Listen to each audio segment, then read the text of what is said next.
Bismillahirrahmanirrahim. Alhamdulillahirabbil alamin. Wa afdhalus salati wa atamut taslim ala nabiyyinal amin Muhammadin wa ala alihi wa ashabihi ajma'in. Rabbi shrah li sadri wa yassir li amri wahlul 'uqdatam min lisani yafqahu qawli, amma ba'd. Assalamualaikum warahmatullahi wabarakatuh. Alhamdulillah, sabahal khair. Subhanallah, masyaallah. Alhamdulillahirabbil alamin.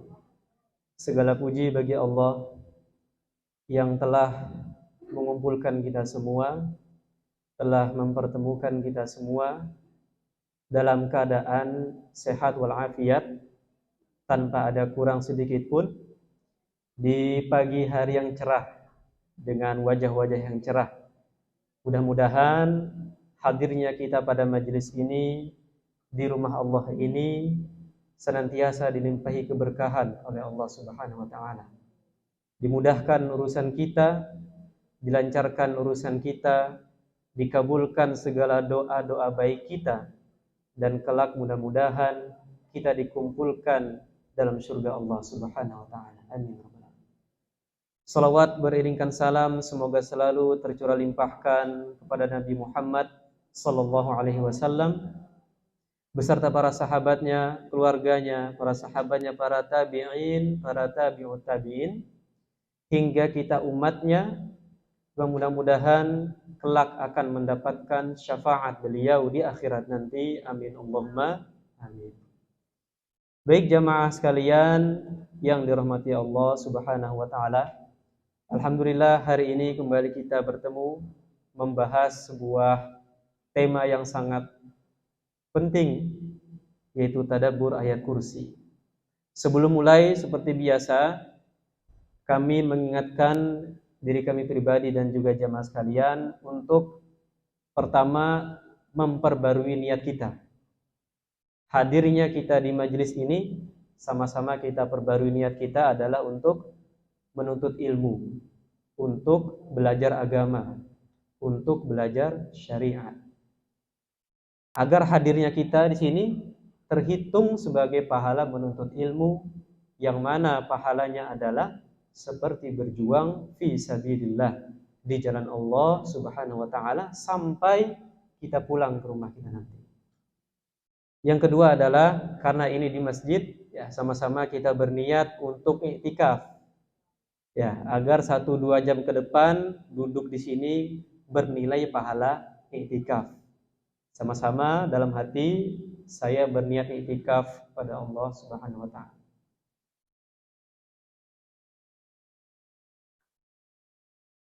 Baik jemaah sekalian yang dirahmati Allah Subhanahu wa taala, tema kita hari ini adalah tadabbur ayatul kursi. Ya, tadabbur ayatul kursi. Ini bahasa Arabnya Bu ya, ayatul kursi. Terjemahannya adalah ayat kursi.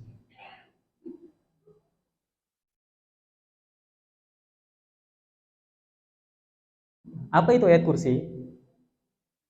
Sering kita mendengar ya ayat kursi, membaca ayat kursi. Tapi kalau kita ditanya oleh orang misalnya, apa itu ayat kursi? Nah, maka jawabannya adalah, singkatnya, ayat kursi adalah ayat ke-255 pada surah Al-Baqarah, tepatnya juz 3 awal. Buat adik-adik yang mungkin sudah hafal juz 3, ini letaknya, atau sebagian jamaah ibu-ibu sudah hafal juz 3, letaknya pada juz 3 awal, ya, masih dalam satu halaman. Nah, ayat ini adalah ayat yang paling agung dalam Al-Quran dan memiliki keutamaan yang banyak. Mengapa agung dan mengapa memiliki keutamaan? Karena dijelaskan di sini bahwa ayat kursi mengandung sifat-sifat Allah Subhanahu wa taala. Membicarakan tentang sifat Allah Subhanahu wa taala. Sudah semestinya ketika kita membicarakan sifat Allah, apalagi di dalamnya ada persoalan tauhid, maka ayat tersebut menjadi ayat yang paling agung di dalam Al-Quran. Yang mana dianjurkan membacanya dalam beberapa keadaan. Nanti kita akan sebutkan, Bu, ya. Sebagian ya keadaan kita dianjurkan untuk membaca ayat kursi. Ayat kursi ini kalau kita mendengar mungkin identik dengan apa? Dengan ruqyah, betul ya? Kalau ada orang kerasukan, baca ayat kursi. Ya, orang ada kemasukan jin atau sudah mulai agak beda nih rasanya, baca ayat kursi. Tapi ternyata ayat kursi tidak hanya dibaca saat itu saja. Ya, ada beberapa keadaan yang kita dianjurkan untuk membaca ayat kursi.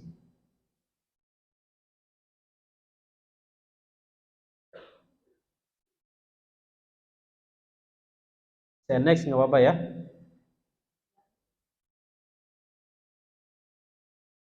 Tadi kita sebutkan di awal bahwa ayat kursi memiliki banyak sekali keutamaan.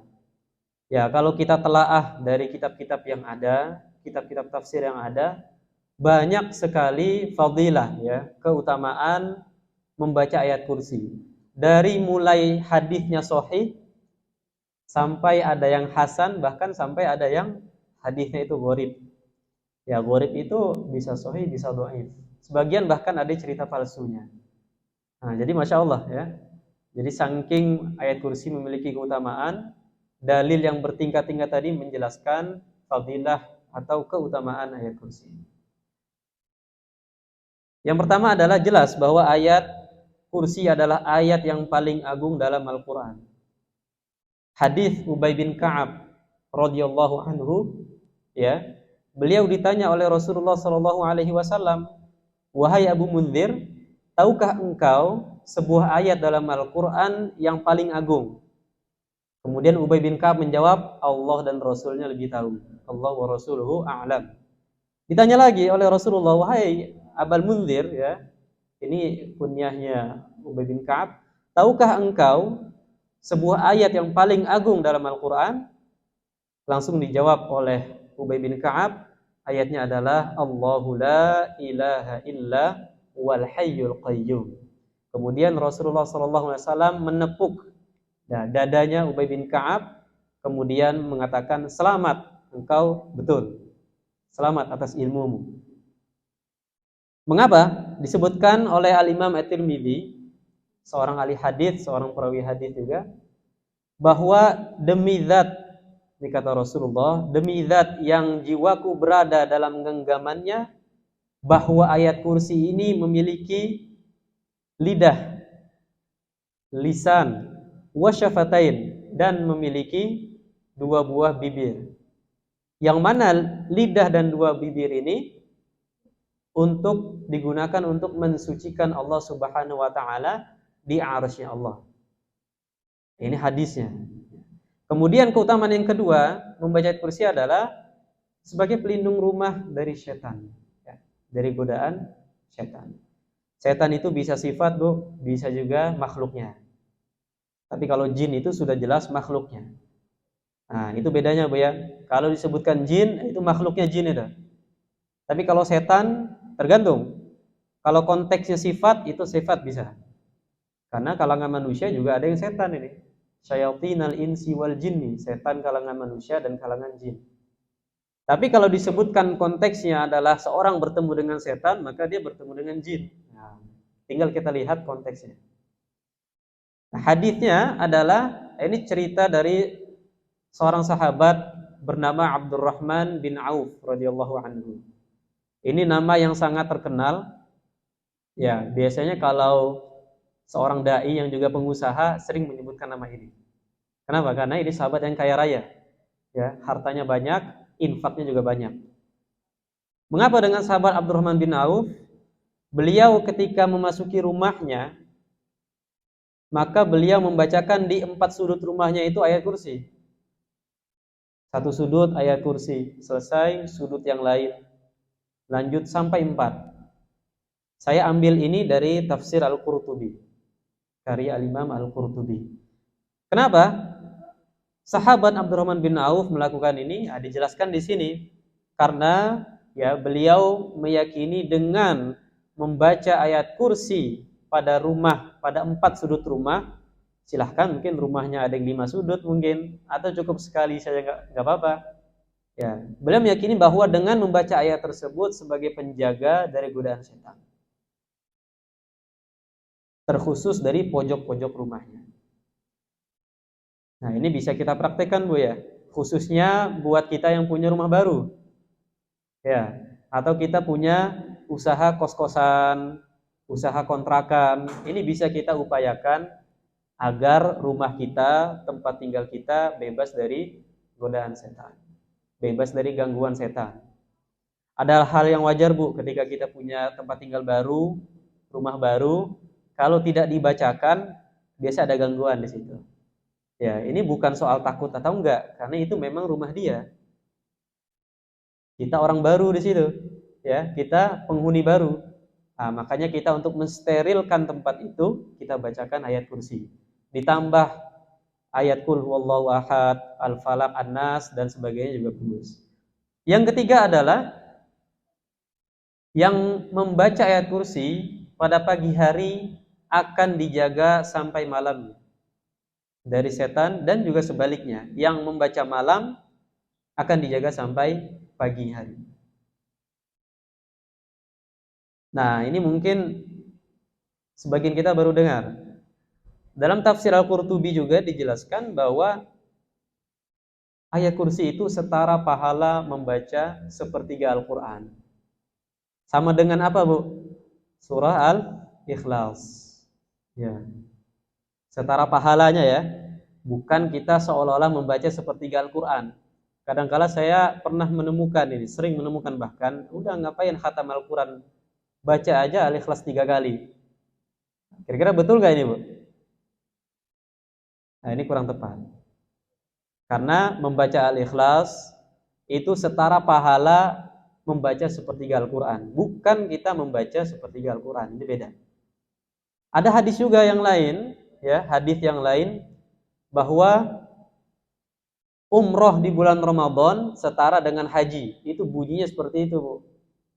Bunyinya, makanya sekarang banyak ya yang orang travel itu ya paket umroh Ramadan 1 bulan full, itikaf bahkan sama Idul Fitrinya. Hadisnya jelas, umrotun fi Ramadan ta'dilu hajjatan. Umroh dalam bulan Ramadan setara dengan haji. Bagaimana ini? Ya udah, ngapain haji? Kita umroh aja dah bulan Ramadan. Haji lama nunggunya. Nah, ini yang benar adalah setara pahala haji. Bukan seolah-olah kita sudah haji. Nah, kalau umrohnya 3 kali haji enggak gitu. Nah, ini perlu kita pahami. Kemudian yang keempat adalah diantara sebab masuk surga, ya, dan juga dianggap sebagai orang yang siddiq, orang yang benar, atau abid, orang yang ahli ibadah. Riwayat dari sahabat Ali bin Abi Thalib radhiyallahu anhu bahwa aku mendengar Rasulullah sallallahu alaihi wasallam bersabda, dan beliau sedang berada di atas mimbar, barang siapa yang membaca ayat kursi setiap selesai sholat, maka tidak ada yang dapat menghalangi dia dari masuk surga melainkan kematian. Maksudnya apa? Dia mati langsung masuk surga. Satu-satunya yang menghalangi dia dari masuk surga adalah kematian.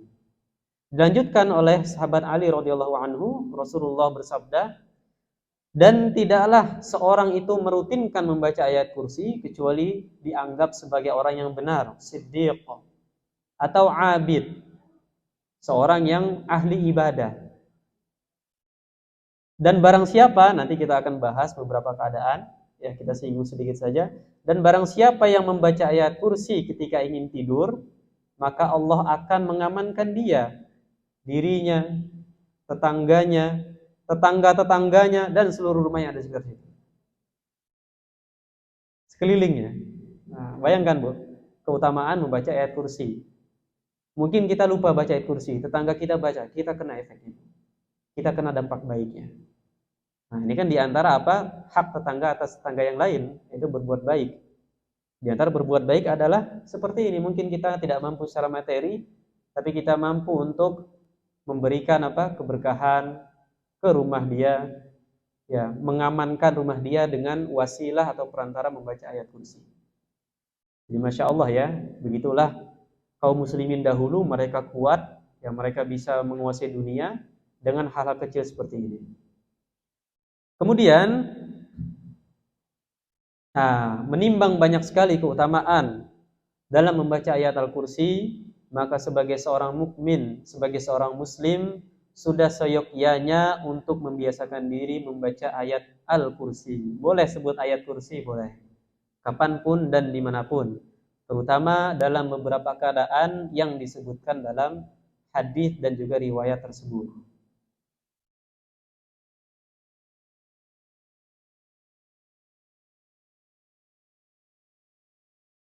Nah, lalu apa saja keadaan kita dianjurkan untuk membaca ayat Al-Kursi? Tadi sudah kita sebutkan di awal, Bu ya. Ada beberapa keadaan yang kita dianjurkan untuk merutinkan atau membaca ayat Al-Kursi. Yang pertama adalah selesai sholat 5 waktu. Ya, di antara zikir setelah sholat 5 waktu adalah Al-Kursi. Nah, ini berdasarkan hadis sahih riwayat An-Nasa'i. Ya, barang siapa yang membaca ayat kursi setiap selesai sholat, maka tidak ada yang menghalangi dia dari surga kecuali kematian. Tadi sudah dijelaskan juga oleh riwayat siapa? Sahabat Ali bin Abi Thalib. Ya. Beliau mengatakan Rasulullah bersabda sedang di atas mimbar, barang siapa yang membiasakan dirinya membaca ayat kursi selesai sholat, maka tidak ada yang menghalangi dia dari masuk surga melainkan kematian.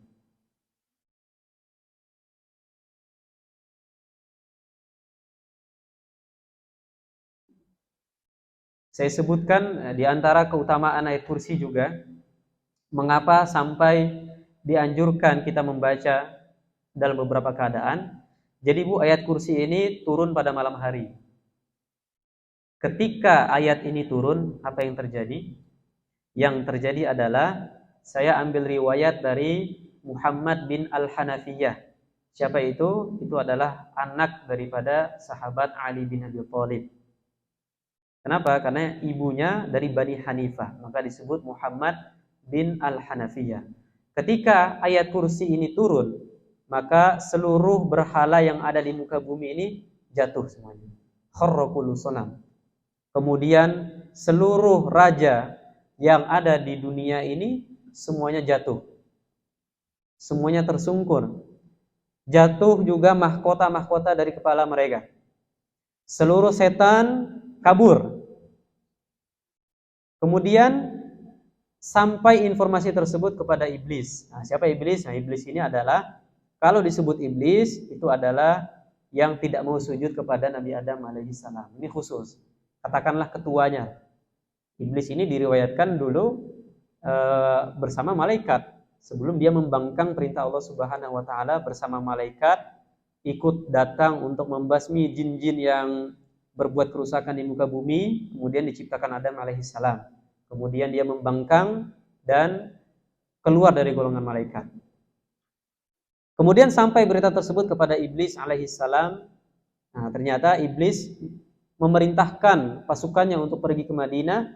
Diketahui ternyata diturunkan ayat Al-Kursi. Karena itulah terjadi tadi setan yang kabur, kemudian para raja-raja tersungkur, mahkota jatuh dari kepala mereka, dan lain sebagainya. Keadaan yang kedua adalah sebelum tidur. Nah, ini penting, loh. Jadi di antara amalan kita sebelum tidur adalah kita berwudu, ya. Kita berwudu. Setelah berwudu, ya, di antaranya adalah kita membaca ayat kursi. Boleh ditambah surah Al-Mulk, boleh ditambah Al-Ikhlas, Al-Falaq, An-Nas, doa tidur. Nah, di antara amalannya adalah membaca ayat Al-Kursi. Tadi sudah dijelaskan, ya, barang siapa yang membaca ayat Al-Kursi sebelum dia tidur, maka Allah akan amankan baginya. Kemudian bagi tetangganya, bagi tetangga-tetangganya. Ya, tetangga dari tetangganya. Dan juga seluruh rumahnya. Tetangganya banyak. Nah, tetangga itu mana sih Bu tetangga itu? Tetangga itu kanan, kiri, atas, bawah 40 rumah ya, kurang lebih. Hmm. Nah, kalau nggak kenal tetangga 40 ini berarti belum kenal tetangga. Itu ya, itu 40 rumah. Sebelum tidur. Nah, ada riwayat lain juga. Saya sebutkan di sini hadis sahih riwayat Al-Bukhari. Ini pasti sahih, Bu, ya, karena terdapat dalam Sahih Al-Bukhari. Sahih Al-Bukhari itu kitab paling sahih setelah Al-Qur'an. Al-Qur'an, Sahih Bukhari, Sahih Muslim, paling sahih. Di sini dikisahkan, ya, singkatnya adalah sahabat Abu Hurairah radhiyallahu anhu, ya. Insyaallah kita sering mendengar beliau periwayat hadis yang paling banyak. Sahabat Abu Hurairah radhiyallahu anhu bertemu dengan jin pada suatu malam ketika sahabat Abu Hurairah ditugaskan untuk menjaga makanan zakat fitrah Ramadan, ya. Ketemu jin ngambil makanannya. Sampai 3 kali, Bu. Sampai 3 kali baru di akhir jin tersebut mengatakan, "Maukah engkau aku ajarkan sebuah kalimat yang dapat melindungi dirimu dan keluargamu dariku?" Apa? Langsung Allahu la ilaha illa wal hayyul qayyum. Abu Hurairah pun mengadu kepada Rasulullah, "Wahai Rasulullah, saya ketemu dengan fulan." Itu sebelum Abu Hurairah tahu kalau itu setan, kalau itu jin. Dia mengajarkan begini, ya, ayat Al-Kursi. Kemudian dijawab oleh Rasulullah, dia adalah pembohong, tapi yang dikatakan tadi itu benar. Ya, jin itu memang pembohong, Bu, tapi yang dikatakan tadi soal ayat Kursi itu benar. Nah, jadi selain kita mengambil kesimpulan bahwa dianjurkan untuk membaca ayat Kursi sebelum tidur, adalah bahwa jin itu pembohong, banyak bohongnya. Kalau kita ngeruqyah orang, kita jangan langsung percaya dengan omongan jinnya. Biasa kan orang itu ngomong, Bu, ya. Yang ngomong itu jinnya sebetulnya. Nah, ketika jin itu ngomong, kita jangan langsung percaya. Jangan langsung percaya. Makanya peruqyah itu harus pintar-pintar untuk mengolah emosinya. Nah, jangan sampai terperdaya dengan tipuan jin. Yang ketiga adalah saat pagi dan petang. Hadis sahih juga, tapi riwayat Al-Imam An-Nasa'i, ya. Pada Sunan An-Nasa'i. Bahwa barang siapa yang membaca ayat Kursi ketika pagi hari, dia akan dijaga dari godaan setan hingga malam hari. Yang membaca malam hari akan dijaga sampai pagi harinya. Dalam riwayat Tirmidzi ditambahkan, Bu, barang siapa yang membaca surah Al-Mu'min, itu Al-Mu'min ada di juz 24, ya.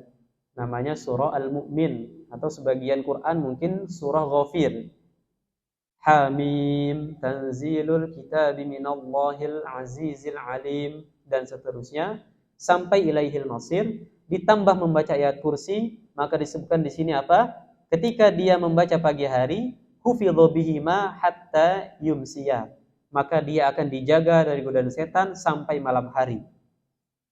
Wa man qara'a hina yumsi, barang siapa yang membacanya ketika malam hari, maka dia akan dijaga sampai pagi harinya.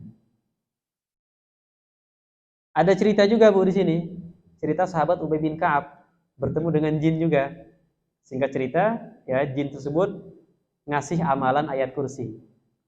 Sahabat ketemu jin, Bu, Masya Allah. Kalau kita ketemu jin, gimana responnya kira-kira?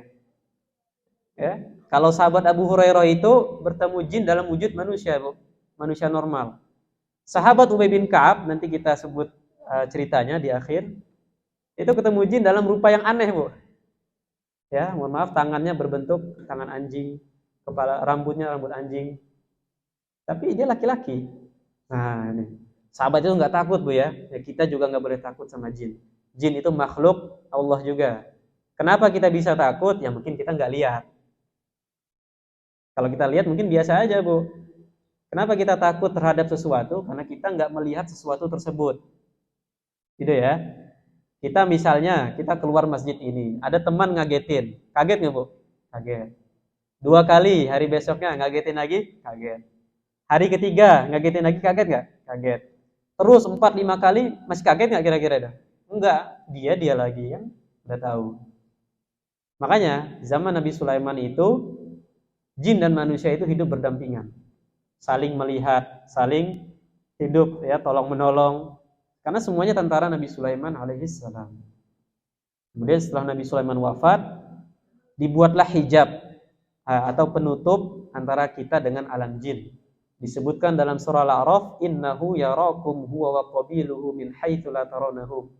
Sesungguhnya jin itu melihat kalian dan kaumnya juga melihat kalian dari sisi yang kalian tidak bisa melihatnya. Jadi jangan takut Bu ya, jangan takut. Kalau ketemu atau mengalami sebuah kejadian, misalnya baca ayat kursi.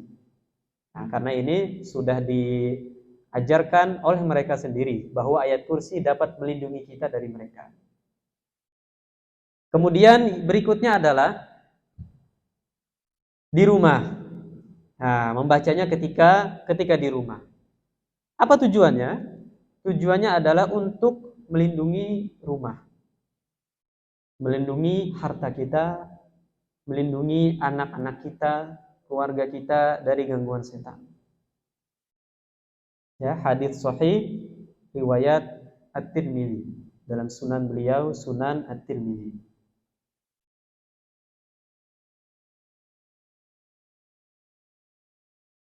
Nah, ini ada kisah juga Bu. Masya Allah, ini sahabat Abu Ayyub Al-Ansari. Beliau ketemu juga dengan jin. Nah, tapi bahasanya bukan jin Bu, hantu. Dalam hadis itu disebutkan hantu, al-ghul. Diajarkan oleh hantu ini sebuah ayat, yaitu ayat kursi. Apa kata hantunya itu? Fala yuqarribuka syaiton wala ghairuhu. Kalau kamu baca ayat kursi ini di rumah, maka setan tidak akan mendekatimu. Abu Ayyub pun datang kepada Rasulullah mengadu. Ini hantu bilang gini, wahai Rasulullah, benar nggak? Benar.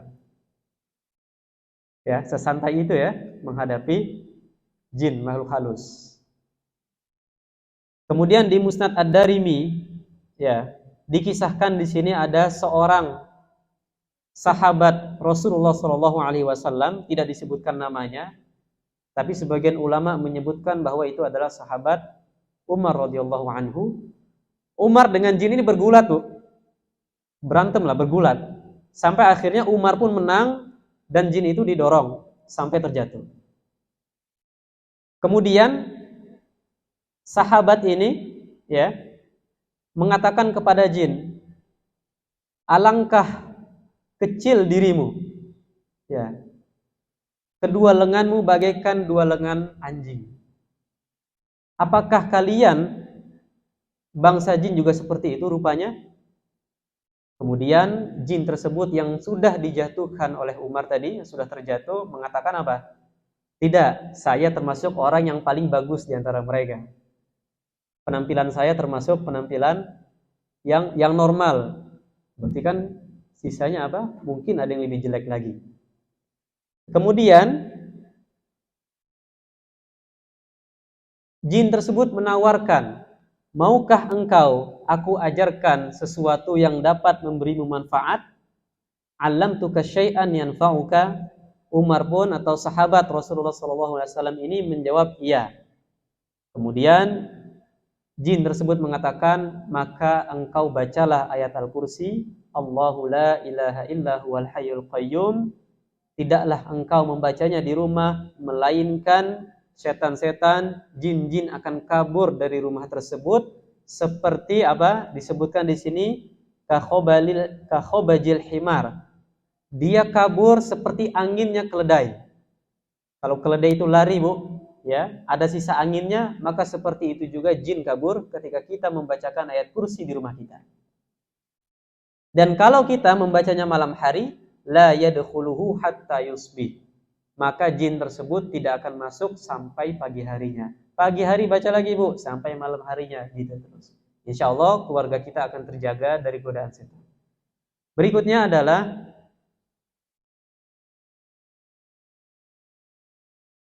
sebelum kita masuk ke inti, yaitu tadabbur ayat Al-Kursi, marilah sama-sama kita membaca ayat Al-Kursi dengan tartil, dengan sama-sama menghayati dan juga meresapi. Mudah-mudahan kebaikan ayat Al-Kursi Allah turunkan kepada kita semua. Wahid, اثنين ثلاثة. أعوذ بالله من الشيطان الرجيم. بسم الله الرحمن الرحيم.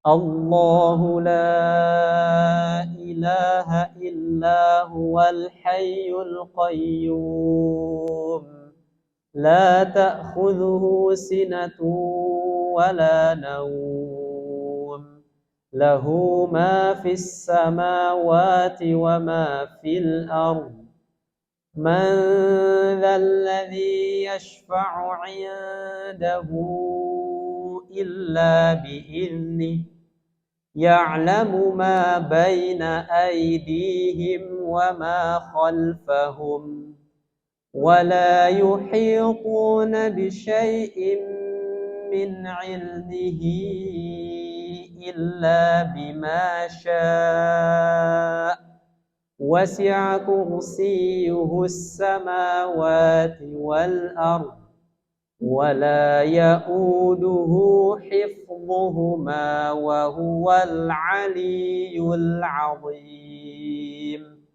Shadaqallahul azim.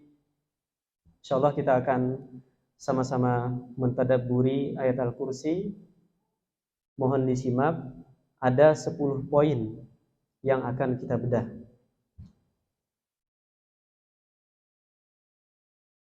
Allahu la ilaha illahu. Dialah Allah, tiada Tuhan selain Dia. Ayat ini atau penggalan ayat ini menanamkan kepada kita tauhid, bahwa Tuhan kita adalah Allah Subhanahu wa ta'ala. La ilaha illahu, tiada Tuhan selain Allah Subhanahu wa ta'ala. Tiada seorang pun, tiada siapapun yang berhak disembah melainkan Allah Subhanahu wa ta'ala. Hanya Dialah yang berhak disembah, hanya kepadanya lah tertuju semua ibadah dan tidak boleh disekutukan. Kalau kita melihat ayat lain dalam surah Al-Ikhlas misalnya, ketika Allah menyifati dirinya sendiri, qul huwallahu ahad. Katakanlah Muhammad bahwa Allah itu Maha Satu. Qul huwallahu ahad, Allahus samad. Allah itu tempat bergantungnya segala sesuatu. Lam yalid wa lam yulad. Allah itu tidak beranak dan tidak diperanakkan. Wa lam yakul lahu kufuwan ahad. Dan tidak ada serupa baginya. Ini merupakan tauhid loh. Bahwa kita diajarkan tiada Tuhan, tiada sesembahan yang berhak disembah melainkan Allah Subhanahu wa ta'ala. Ayat ini juga mengajarkan kepada kita jangan sampai kita terpengaruh dengan syubhat, ya. Terpengaruh dengan ucapan di luar sana yang mengatakan semua agama itu benar. Yang mengatakan semua agama itu ujung-ujungnya surga. Yang beda hanya jalannya saja. Disertakan dalilnya, disertakan alasannya, urgensi seperti ini. Kemudian kita membenarkan. Makanya kita harus tanamkan dalam hati kita semua tauhid penting bahwa tiada Tuhan selain Allah Subhanahu wa ta'ala. Tiada agama yang diridhoi Allah melainkan agama Islam. Inna ad-dina 'indallahil Islam. Sesungguhnya agama yang paling diridhoi oleh Allah Subhanahu wa ta'ala adalah agama Islam. Lalu bagaimana dengan agama di luar sana? Bagaimana dengan Tuhan-Tuhan di luar sana? Apa sikap kita, Bu? Sikap kita adalah kita meyakini dengan keyakinan kita bahwa Allah Tuhan kita, bahwa Islam adalah agama kita, agama yang paling benar. Dan agama di luar sana salah. Sesembahan di luar sana adalah sesembahan yang batil, sesembahan yang salah.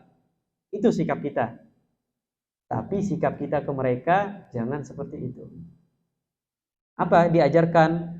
Wala tasubbul ladzina yad'una min dunillah. Dalam surah Al-An'am disebutkan wala tasubbul ladzina yad'una min dunillah fayasubbullaha adwan bighairi ilm.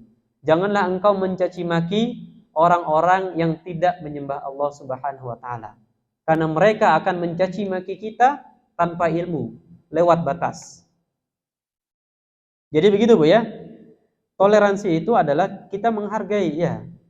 Selagi ya kita meyakini bahwa agama kita adalah yang paling benar, kita meyakini bahwa sesembahan kita Allah Subhanahu wa taala adalah yang berhak untuk disembah. Adapun di luar sana tidak berhak untuk disembah, tidak berhak untuk ditujukan kepadanya ibadah. Jangan sampai apalagi yang sudah hadir majelis ini terpengaruh dengan ucapan di luar sana, mengatakan agama itu benar, Tuhan itu banyak ya, atau mengatakan Tuhan itu tidak ada, ya, jangan sampai. Ya, semua agama itu muaranya sama kepada surga. Satu. Kita hanya beda jalan saja, kita hanya beda keyakinan saja, itu jangan sampai terkhusus yang sudah hadir di sini terpengaruh dengan ucapan-ucapan tersebut. Ketika kita sudah meyakini bahwa Allah Subhanahu wa taala tiada Tuhan selainnya, kita juga harus meyakini bahwa Allah itu Al-Hayyu Al-Qayyum. Apa Bu? Al-Hayyu Al-Qayyum. Al-Hayyu adalah yang maha hidup. Jadi tidak sekedar hidup. Kalau hidup, maka akan disusul oleh kematian. Tapi Allah adalah yang maha hidup. Lagi terus menerus mengurus makhluknya. Ini diantara Asmaul Husna. Keyakinan seorang mukmin, ya, keyakinan seorang mukmin itu akan tenang dia menjalani hidupnya sebagai seorang mukmin, sebagai seorang muslim ketika dia meyakini bahwa Tuhannya adalah Tuhan yang hidup. Tuhan yang hidup, Tuhan yang maha mendengar, Tuhan yang maha melihat, Tuhan yang maha berkuasa, Tuhan yang maha terus-menerus mengurusi kebutuhan makhluknya. Kita akan tenang, Bu. Dan Al-Hayyu Al-Qayyum, ya, ini satu kesatuan. Al-Hayyu Al-Qayyum. Disebutkan satu biasanya. Dikisahkan di sini, diriwayatkan bahwa ketika Nabi Isa alaihissalam mendapatkan mukjizat, apa Bu? Mukjizat Nabi Isa di antaranya adalah menghidupkan orang mati, ya. Ketika sebelum menghidupkan orang mati, beliau menyebut apa? Ya Hayyu Ya Qayyum. Kemudian diriwayatkan juga bahwa ada seorang yang soleh, ya. Ceritanya ada di Al-Quran, Bu, di surah An-Naml. Cerita Nabi Sulaiman alaihissalam. Ketika Nabi Sulaiman meminta siapa yang bisa mendatangkan istana Ratu Bilqis atau Balqis? Bilqis, ya. Ratu Bilqis dari Yaman ke Palestina. Siapa yang dapat mendatangkan singgasana atau istana Ratu Bilqis? Kemudian dijawab oleh siapa? Awalnya oleh jin Ifrit. Aku dapat mendatangkan singgasana tersebut, ya, dalam waktu engkau berdiri sudah datang itu istananya. Sampai engkau berdiri langsung datang istananya. Kemudian apa? Kemudian dijawab oleh seorang yang soleh, dikatakan seorang yang ahli ilmu. Aku dapat mendatangkan dalam sekejap mata. Masya Allah. Dikisahkan juga di sini, namanya adalah Asaf bin Barkhiyah. Bahasa Arabnya Asaf, ya. Kalau terjemahan apa? Tentu ini bukan nama Arab, ya. Mungkin Asep, saya nggak yakin juga. Asaf, ya, Asaf. Asaf bin Barkhiyah ketika memindahkan singgasana Ratu Bilqis dari Yaman ke Palestina, beliau mengucapkan apa? Ya Hayyu Ya Qayyum, kemudian berdoa. Ini karomah, Bu, ya. Karomah ini. Karomah itu untuk para wali. Dan karomah itu nggak bisa dipelajari, Bu, ya. Nggak ada istilah kita belajar karomah, itu nggak ada. Makanya kalau ibu lihat di televisi, siapapun itu, karomah bisa dipelajari, bisa didapatkan dengan ini dan itu, nah itu nggak benar. Karomah itu spontanitas, Bu. Ya, kekhususan, keistimewaan yang diberikan Allah Subhanahu wa taala kepada hambanya yang soleh. Itu karomah, Bu. Dan karomah itu macam-macam bentuknya, ya. Nggak bisa kita pelajari, saya mau pindah dari tempat ini ke Depok dalam sekejap mata, saya belajar ilmunya, kemudian saya pindah, itu bukan karomah, itu jin. Itu ada kerjasama jin.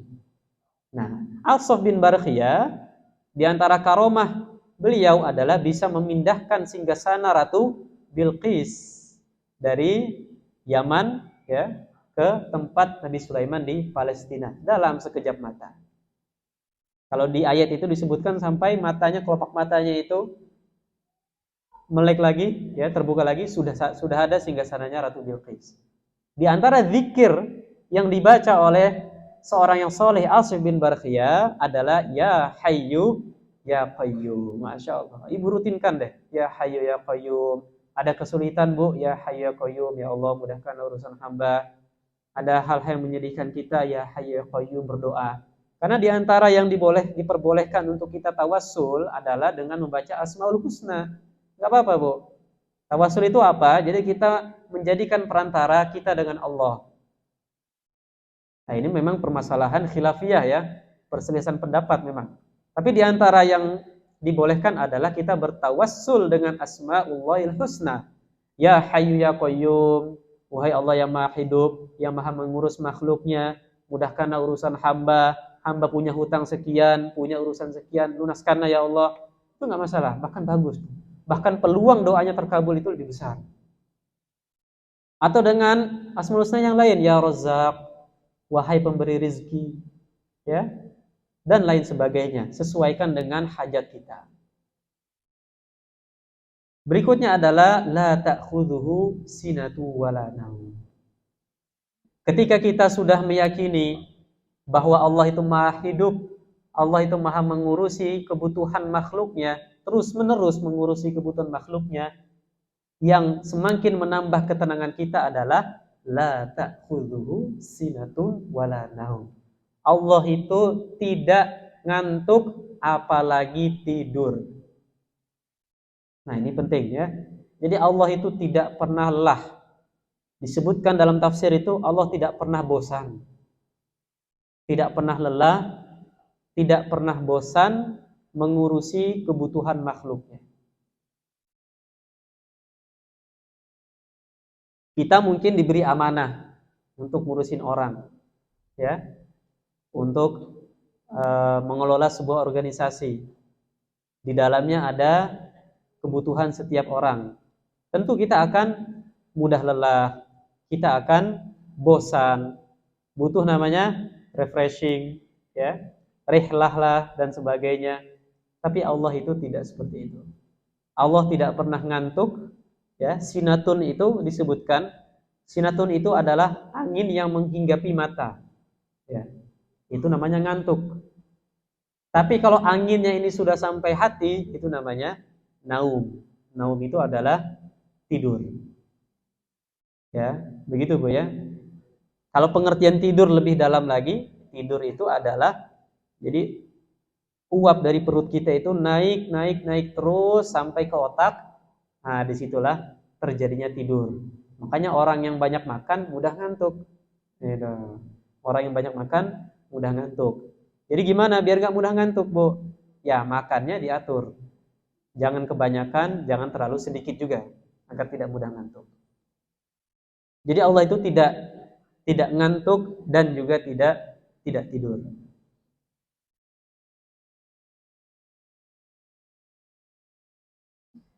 Lahu ma fis samawati wa ma fil ardh. Miliknya lah apa yang ada di langit dan apa yang ada di bumi. Semua yang ada di langit dengan 7 lapisnya, semua yang ada di bumi dengan 7 buminya, semuanya milik Allah Subhanahu wa ta'ala. Semua dalam kendali Allah Subhanahu wa ta'ala. Semua dalam kuasa Allah Subhanahu wa ta'ala. Kita sempat membahas surah Al-Mulk, ya. Insyaallah masih ingat bagaimana kuasa Allah di situ. Tabarakalladzi biyadihil mulku wa huwa ala kulli syai'in qadir. Bagaimana ya Maha Suci Allah yang dalam genggamannya, dalam kuasanya itu seluruh kuasa, seluruh kerajaan. Wa huwa ala kulli syai'in qadir, dan Allah Maha kuasa atas segala sesuatu. Termasuk di antara kuasa Allah adalah urusan kita, Bu.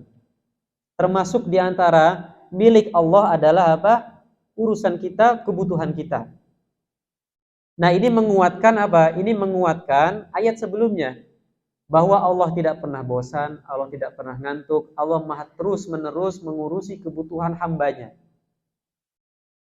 Kalau kita sudah meyakini ayat ini, Bu, lahu ma fis samawati wa ma fil ardh, milik Allah lah segala apa yang ada di langit dan ada yang di bumi. Kalau kita meyakini ini, maka hidup kita akan tenang. Mengapa? Karena ketika terjadi sesuatu yang mengenakan kita, terjadi sesuatu yang membuat kita senang, maka kita akan bersyukur. Lalu ketika ada sesuatu yang membuat kita sedih, yang membuat kita risau, ya, maka kita akan bersabar. Dan dua-duanya baik. Disebutkan dalam hadis, ketika seorang mukmin itu mendapat sebuah nikmat, mendapat sebuah kesenangan, maka dia pun bersyukur. Ketika dia ditimpa oleh musibah, ditimpa oleh hal yang menyedihkan dia, maka dia pun bersabar, dan dua-duanya adalah baik untuknya. Makanya ketika kita tadi sudah meyakini ayat ini, bahwa milik Allah lah apa yang ada di langit dan yang di bumi, dalam keadaan apapun, senang maupun sedih, suka maupun duka, maka kita akan tetap bersyukur. Jangan sampai kita seperti yang disebutkan dalam surah Al-Fajr, ya, fa'amal insanu idza mabtalahu rabbuhu fa'akramahu wa na'amahu fayaqulu rabbi akraman. Adapun manusia, ayat ini turun untuk orang kafir, ada yang mengatakan kepada Utbah bin Rabi'ah, ada yang mengatakan Abu Hudzaifah bin Al-Mughirah, mengatakan Umayyah bin Khalaf, Ubay bin Khalaf. Akan tetapi maksudnya manusia secara umum. Adapun manusia ketika diuji oleh sebuah kenikmatan, fa akramahu, kemudian dimuliakan oleh Allah Subhanahu wa taala, maka dia pun mengatakan Rabbi akraman, Tuhanku telah memuliakanku. Dia bangga, Bu. Saya lagi kaya, saya lagi punya jabatan, punya kedudukan, punya pangkat. Kemudian dia dengan berbangga-bangga dia mengatakan apa? Rabbi akraman, Tuhanku telah memuliakanku, sedang memuliakanku. Lalu ayat berikutnya apa? Wa amma idza mabtalahu faqadara alaihi rizqahu fayaqulu rabbi ahanan. Akan tetapi ketika ditimpa, ya, oleh musibah, misalnya diuji oleh musibah, diuji oleh sedikitnya harta, maka dia mengatakan apa? Fayaqulu rabbi ahanan, Tuhanku telah menghinakanku. Masya Allah. Ini jangan sampai terjadi pada diri kita, Bu. Sekarang mungkin alhamdulillah keadaan kita lapang, ya, rezeki lancar, urusan lancar. Jangan sampai dengan keadaan seperti ini membuat kita lupa diri, Bu. Kemudian kita dianggap ini Allah sedang memuliakan saya. Ya, dengan berbangga diri tanpa bersyukur, tanpa mengucapkan alhamdulillah.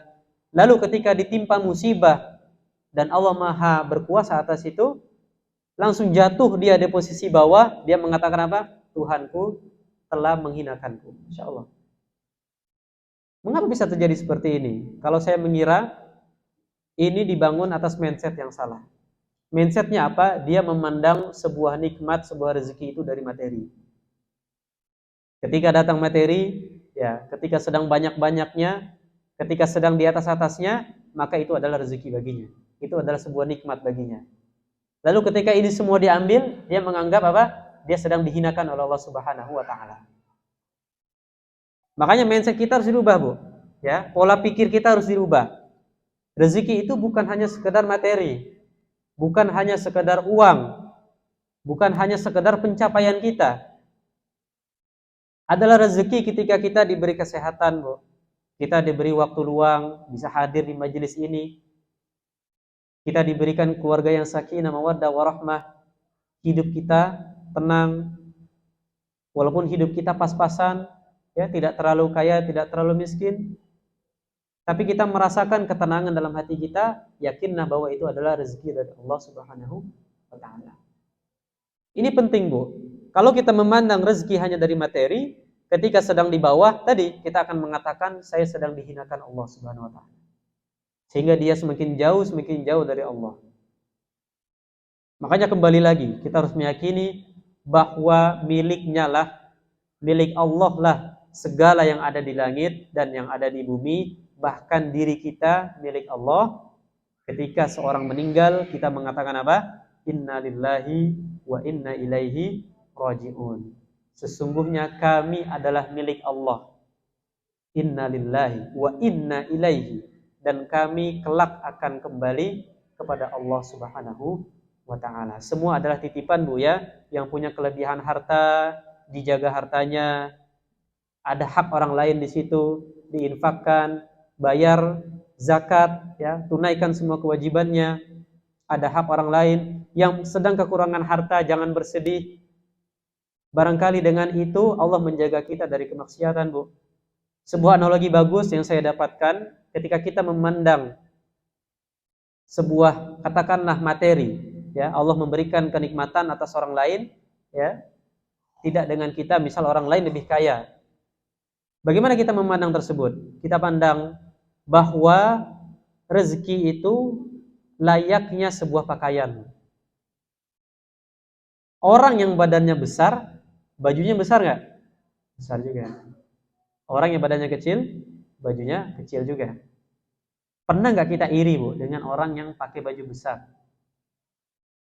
Atau orang yang besar, bajunya besar, iri dengan orang yang pakai baju kecil? Mungkin iri, Bu, ya, kalau itu, ya. Insyaallah. Nah, itu, jadi analogi saya seperti itu. Jadi kalau kita melihat ada orang di atas kita dari segi materi, Allah berikan keluasan rezeki, kelapangan rezeki, maka itu mungkin layak baginya, Bu. Mungkin dengan itu dia bisa membantu orang banyak. Dengan itu dia bisa berinfak. Dia punya wadah, dia punya yayasan sosial. Dan bisa jadi harta yang sama dilimpahkan ke kita bukan untuk kebaikan. Malah kita gunakan seenak kita. Kita hidup foya-foya, kita hamburkan harta kita. Bisa jadi. Maka jangan risau, Bu, semua butuh proses. Yang terpenting adalah kita tetap istiqomah di jalan Allah Subhanahu wa ta'ala. Kita mencari uang, mencari rezeki dari jalan yang halal. Itu terpenting, Bu. Hasil urusan Allah. Kita hanya tekuni prosesnya saja. Kemudian berikutnya adalah man dzalladzi yashfa'u 'indahu illa bi'idznih. Tidak ada yang dapat memberi syafaat di sisinya, di sisi Allah Subhanahu wa ta'ala, tanpa seizin Allah Subhanahu wa ta'ala. Ada kata syafaat di situ. Apa arti syafaat itu? Syafaat itu apa? Pertolongan. Ya, syafaat itu pertolongan. Atau mungkin konsepnya adalah menambal kekurangan. Kita ada kurang nih, Bu, ya, ditambal oleh yang lain. Itu konsep syafaat. Tidak ada yang dapat memberi syafaat di sisi Allah Subhanahu wa ta'ala tanpa seizin Allah Subhanahu wa ta'ala. Saya kasih gambaran, syafaat itu ada dua, Bu. Ya. Ada syafaat akhirat, ada syafaat dunia. Syafaat akhirat itu terbagi dua lagi. Ada syafaat yang khusus Nabi Muhammad SAW. Ada syafaat selain Nabi Muhammad SAW. Orang soleh, para nabi-nabi selain Nabi Muhammad bisa memberikan syafaat. Ya, khusus Nabi Muhammad SAW. Yang pertama adalah asy-syafa'atul uzma. Ya, asy-syafa'atul uzma. Apa itu syafaat uzma? Ibu kalau pernah membaca surah Al-Isra misalnya, disebutkan di situ apa? Maqaman mahmudan. Artinya adalah syafaat uzma. Apa itu? Syafaat uzma adalah ketika nanti di padang mahsyar. Sudah kita singgung, Bu, ya, di padang mahsyar itu bagaimana keadaannya, bagaimana panasnya, bagaimana jarak matahari ke kita, bagaimana sulitnya kita sampai, mohon maaf, kita telanjang tapi kita tidak peduli dengan kanan, kiri, depan, belakang kita. Ketika padang mahsyar, seluruh makhluk yang ada sedang menunggu hisab, Bu, menunggu pertanggungjawaban di hadapan Allah. Akan tetapi Allah mengakhirkan prosesnya itu. Sehingga apa? Sehingga makhluk yang sedang menunggu ini semakin lama menunggunya, semakin menderita, semakin panas. Akhirnya dalam hadis disebutkan apa? Disebutkan mereka pun meminta tolong kepada nabi yang ada di situ. Nabi Nuh, ya, Nabi Isa, minta tolong semuanya. Dan nabi-nabi ini menjawab apa? Tidak bisa. Aku tidak bisa memberi syafaat. Lalu terakhir, para makhluk ini yang sedang menunggu hisab datang kepada Nabi Muhammad SAW. Lalu Nabi Muhammad SAW meminta izin kepada Allah Subhanahu Wa Taala untuk memberi syafaat. Maka Allah izinkan Nabi Muhammad beri syafaat dan hisab pun dipercepat. Insyaallah. Ini syafaat uzma. Uzma itu azim, besar, jadi berlaku ke seluruh yang ada di situ. Ada syafaat yang kedua, Bu. Ini syafaat khusus Nabi Muhammad SAW masih dalam poin yang pertama. Yang kedua adalah syafaat untuk ahli surga, ya, yang sudah ahli surga untuk masuk surga. Ini kaitannya dengan apa? Kaitannya dengan Rasulullah SAW yang pertama kali membuka pintu surga. Ketika sudah dibuka oleh Rasul, maka yang lain pun, ahli surga yang lain masuk surga juga. Nah, ini syafaat. Karena kata malaikat, ya, kata malaikat yang menjaga pintu surga ini, ketika Nabi Muhammad pun mengetuk, mengucapkan salam, dijawab oleh malaikat, ditanya, siapa engkau? Aku Muhammad. Malaikat pun menjawab, oh ya, silahkan. Aku tidak diizinkan untuk membuka pintu ini selain kepada engkau. Itu kata malaikat penjaga pintu surga. Jadi Nabi Muhammad SAW memberikan syafaat kepada ahli surga untuk masuk ke dalam surga. Masya Allah, Buya, Nabi akhir zaman, umat akhir zaman, umat yang paling banyak masuk surga, Nabi yang pertama kali mengetuk pintu surga. Itu Nabi Muhammad SAW. Syafaat yang ketiga yang khusus Nabi Muhammad adalah syafaat untuk paman beliau, siapa, Bu? Abu Thalib. Abu Thalib ini Masya Allah, kalau kita baca di sirah, Bu, ya, di sejarah Nabi Muhammad, sejarah kenabian, bagaimana perjuangan Abi Thalib membantu dakwah Rasulullah SAW. Semua difasilitasi, Bu. Tapi apa? Satu sayangnya saja. Satu, Abu Thalib mati dalam keadaan kafir. Mati dalam keadaan tidak beriman. Satu saja. Diajak Nabi untuk masuk Islam, gak mau. Makanya Nabi pun sedih, Bu. Nabi pun sedih. Turun ayat Al-Quran apa? Al-Qasas, surat Al-Qasas, innaka la tahdi man ahbabta, walakinnallaha yahdi man yasha.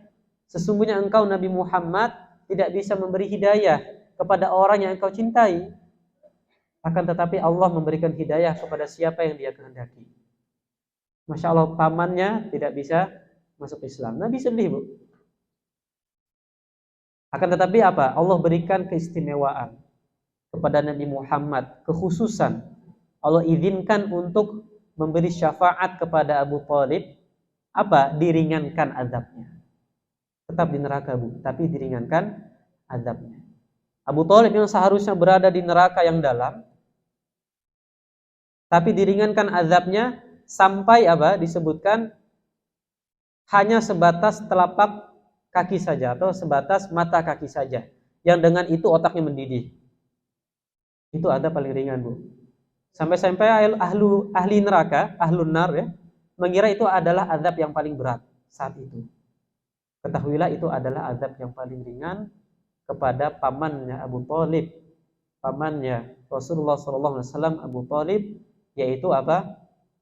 Hanya sebatas mata kaki sampai otaknya mendidih. Itu yang paling ringan. Selebihnya tidak bisa. Kemudian yang keempat adalah syafaat Rasulullah SAW untuk umatnya, ya, untuk manusia yang masuk surga tanpa hisab. Sudah kita singgung, Bu, ya, dan saya ingat masih siapa waktu itu ada ibu yang bertanya, bagaimana cara kita masuk surga tanpa hisab? Ada hadisnya, Bu, ya. Hadisnya adalah akan ada sekelompok dari umatku 70.000 orang, di hadisnya itu, masuk surga tanpa hisab. Siapa mereka? Adalah mereka yang tidak minta ruqyah. Yang kedua, tidak meramal nasib. Yang ketiga, mereka yang bertawakal kepada Allah Subhanahu wa taala. Ada berapa? 70.000 orang yang akan masuk surga tanpa hisab. Maksud 70.000 itu apa? Sebagian mengatakan, ya memang 70.000. Sebagian mengatakan lagi, ini bukan angka pasti, Bu. Karena orang Arab itu ketika menyebut suatu yang banyak, mereka nyebutnya 70, mereka nyebutnya 700, mereka nyebutnya 7, nyebutnya 7.000. Makanya ada istilah apa itu? Qiraat sab'ah ya. Bacaan Al-Quran yang 7 itu bukan 7, Bu, tapi banyak maksudnya.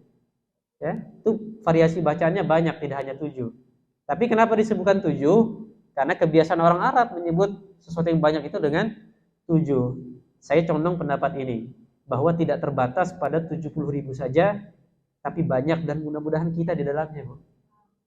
Ya, mudah-mudahan kita di dalamnya, kita masuk surga tanpa hisab.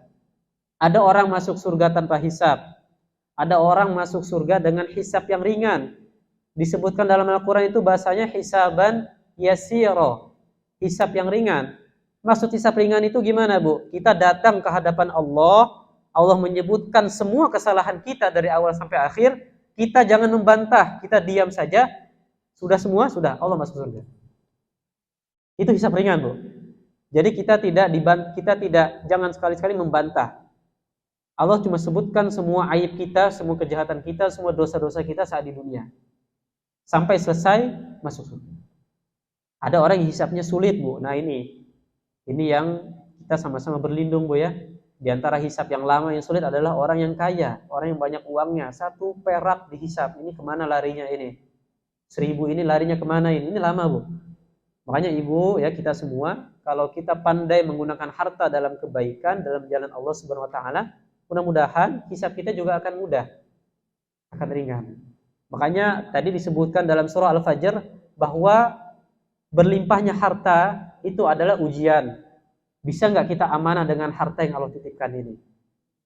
Nah, mudah-mudahan kita bisa masuk dalam kategori masuk surga tanpa hisab. Amin rabbal alamin.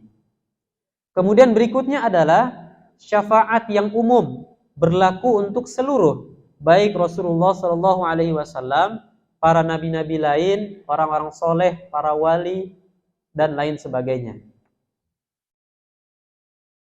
Jadi orang soleh itu bisa memberikan syafaat, Bu. Ya, orang soleh dan solehah pastinya bisa memberikan syafaat kepada temannya dahulu yang ternyata di akhirat nanti masuk neraka. Bisa, Bu. Makanya Ibu hafalkan sekarang teman-teman Ibu yang rajin, yang rutin hadir majelis ilmu, yang hadir, yang rutin tadabbur, rutin tadarus Al-Quran. Ibu hafalkan, ketika di akhirat, ketika kita misalkan masuk ke dalam neraka, ada teman kita yang nolong kita. Ada teman kita yang narik kita kembali ke surga. Makanya ukhuwah Islamiyah itu motivasinya adalah apa? Sama-sama masuk ke dalam surga. Sama-sama saling menasehati, watawasau bil haqqi watawasau bis sabri, saling berwasiat dalam kebenaran, saling berwasiat dalam kesabaran. Wa ta'awanu 'alal birri wat taqwa wa la ta'awanu 'alal itsmi wal udwan. Tolong menolong dalam kebaikan dan takwa. Jangan tolong menolong dalam dosa dan permusuhan. Ada teman salah diingatkan, bukan dibantu. Ada aibnya teman ditutup, bukan disebarkan.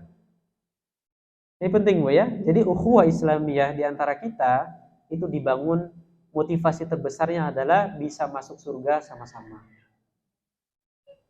Makanya di sini disebutkan jenis yang pertama adalah syafaat untuk mereka yang sudah masuk neraka kemudian dikeluarkan dari neraka. Yang kedua adalah syafaat bagi mereka yang sudah berhak dicap sebagai ahli neraka, tapi karena kita temannya dahulu yang sama-sama ya ngaji bareng, tadarusan bareng, kita masya Allah, alhamdulillah kita masuk surga, teman kita masuk neraka, kita bisa menolong dia. Sudah dicap ahli neraka, tidak ya Allah, dia dulu temanku yang membantuku untuk istiqomah mengaji, dia membantuku untuk istiqomah menghafal Al-Quran. Sebab dialah aku bisa hadir di majelis ini. Sebab dialah aku bisa hadir di ta'lim ini. Maka keluarkanlah dia dari neraka. Keluar, ditarik oleh sahabatnya masuk ke dalam surga Allah Subhanahu wa taala. Kemudian syafaat jenis yang kedua adalah syafaat dunia. Nah, syafaat dunia ini adalah tolong menolong antara kita. Ya, kita tolong menolong, kita saling membantu. Ini disebut juga dengan syafaat. Ada teman kita kesulitan, Bu. Teman kita kesulitan, teman kita dalam keadaan sedih, kita bantu dia, kita hibur dia, kita tanya apa keperluan dia, apa yang mesti kita bantu. Ini diantara bentuk syafaat, bentuk pertolongan kita kepada dia. Dan seluruh syafaat tadi, seluruh syafaat yang telah kita jelaskan tadi, maka apa? Tidak ada yang dapat memberi syafaat di sisinya tanpa izin Allah Subhanahu wa ta'ala. Jadi jangan sekali-sekali kita meyakini bahwa dengan kita menolong orang, kemudian orang tersebut tertolong itu karena kita, itu jangan, Bu. Orang terbantu dengan harta kita, kemudian terbersit dalam pikiran kita, ini karena saya ini. Kalau nggak saya tolong, nggak bakal gini. Buang jauh-jauh gitu. Kalau terbersit pikiran itu dari setan, buang jauh-jauh. Dia nih sekarang bisa sholat, itu karena saya dulu yang ngajak. Itu karena saya yang dulu ngajarin dia itu. Kalau saya nggak ngajarin, saya nggak nunjukin dia jalan, dia mungkin masih sesat sekarang, Masya Allah. Hebat sekali ente. Punya kuasa apa kita, Bu? Jangan sampai pikiran ini terbersit dalam hati kita. Ya, semua yang terjadi sekarang, teman kita dalam keadaan baik, dalam keadaan taat kepada Allah, itu adalah karena Allah Subhanahu wa ta'ala memberikan kesadaran kepada dia. Itu namanya hidayah, Bu. Makanya hidayah itu dibagi dua, ada hidayah irsyad, ada hidayah taufik. Penting kita dalam memahami hidayah. Hidayah irsyad itu kita mengajak orang lain. Orang sadar atau enggak, itu namanya hidayah taufik. Pernah enggak kita ngajak orang yang enggak mau? Pernah, sering mungkin. Itu bedanya. Jadi Allah memberikan kita ya kuasa, kemampuan untuk namanya mengajak, dakwah. Itulah disebut hidayah irsyad. Kita mengajak, kita membimbing. Ada disebut hidayah taufik. Taufik itu hatinya mau atau enggak. Orang yang kita ajak ini mau atau enggak, itu hak prerogatif Allah Subhanahu wa ta'ala. Berikutnya adalah ya'lamu ma baina aydihim wa ma khalfahum. Dia atau Allah mengetahui apa yang ada di hadapan mereka dan apa yang ada di belakang mereka. Ada yang mengatakan di hadapan mereka adalah dunia. Ya, di belakang mereka adalah akhirat. Dan sebaliknya. Di hadapan mereka adalah akhirat, di belakang mereka adalah dunia. Ayat ini mengajarkan kita bahwa Allah itu tahu segala perbuatan kita. Ya, tahu segala perkataan kita. Innallaha bikulli syai'in alim. Allah Maha mengetahui atas segala sesuatu. Jangan sampai ada pikiran kita Allah enggak melihat. Allah enggak tahu apa yang kita ucapkan. Ada perkumpulan rahasia nih, ya, ngobrol rahasia, merencanakan yang buruk-buruk. Kemudian dia lupa bahwa Allah Maha melihat. Dia lupa bahwa Allah Maha mengetahui isi pembicaraan mereka.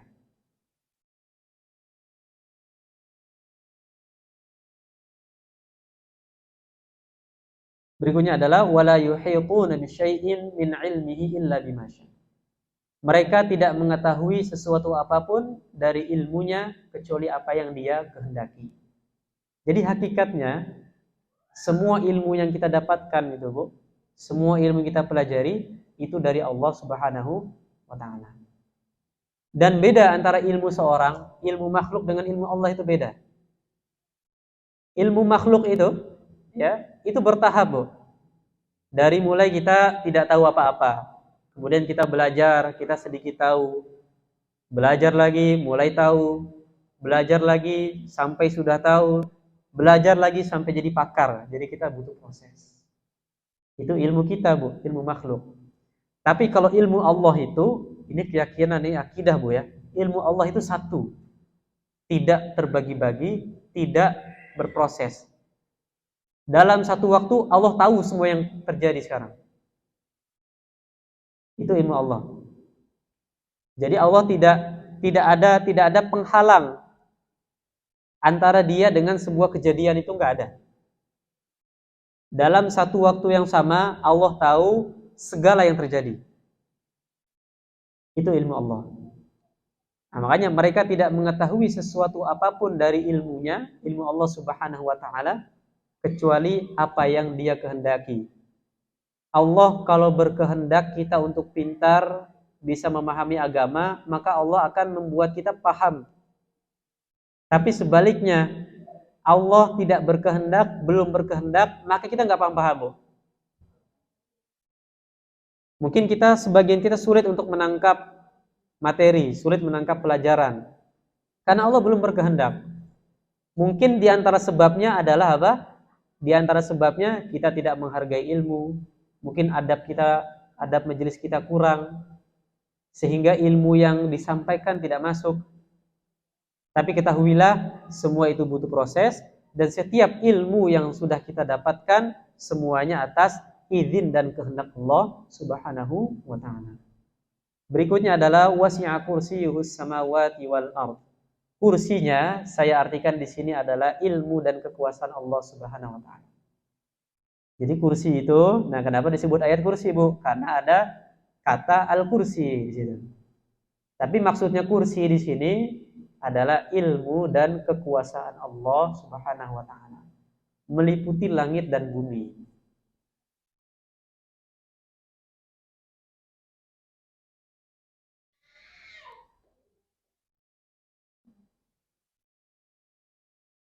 Kursi bisa bermakna ilmu dan kekuasaan, bisa juga bermakna fisik, bisa juga.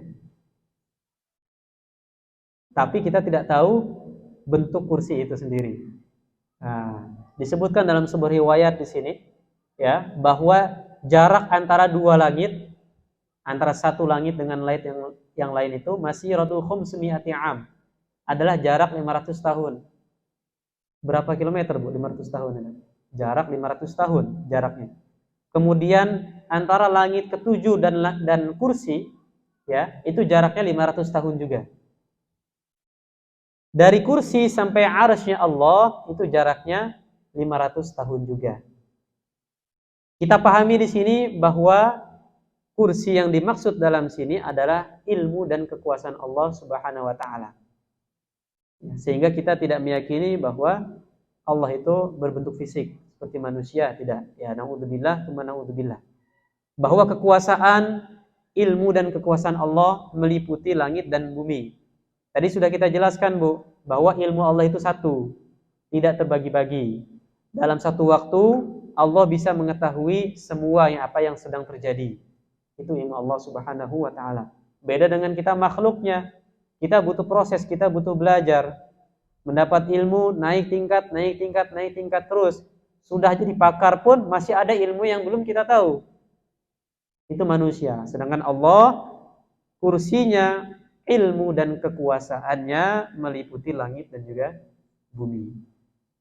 Wala ya'uduhu hifdhuhuma, dan dia Allah tidak merasa berat memelihara keduanya, memelihara langit dan bumi.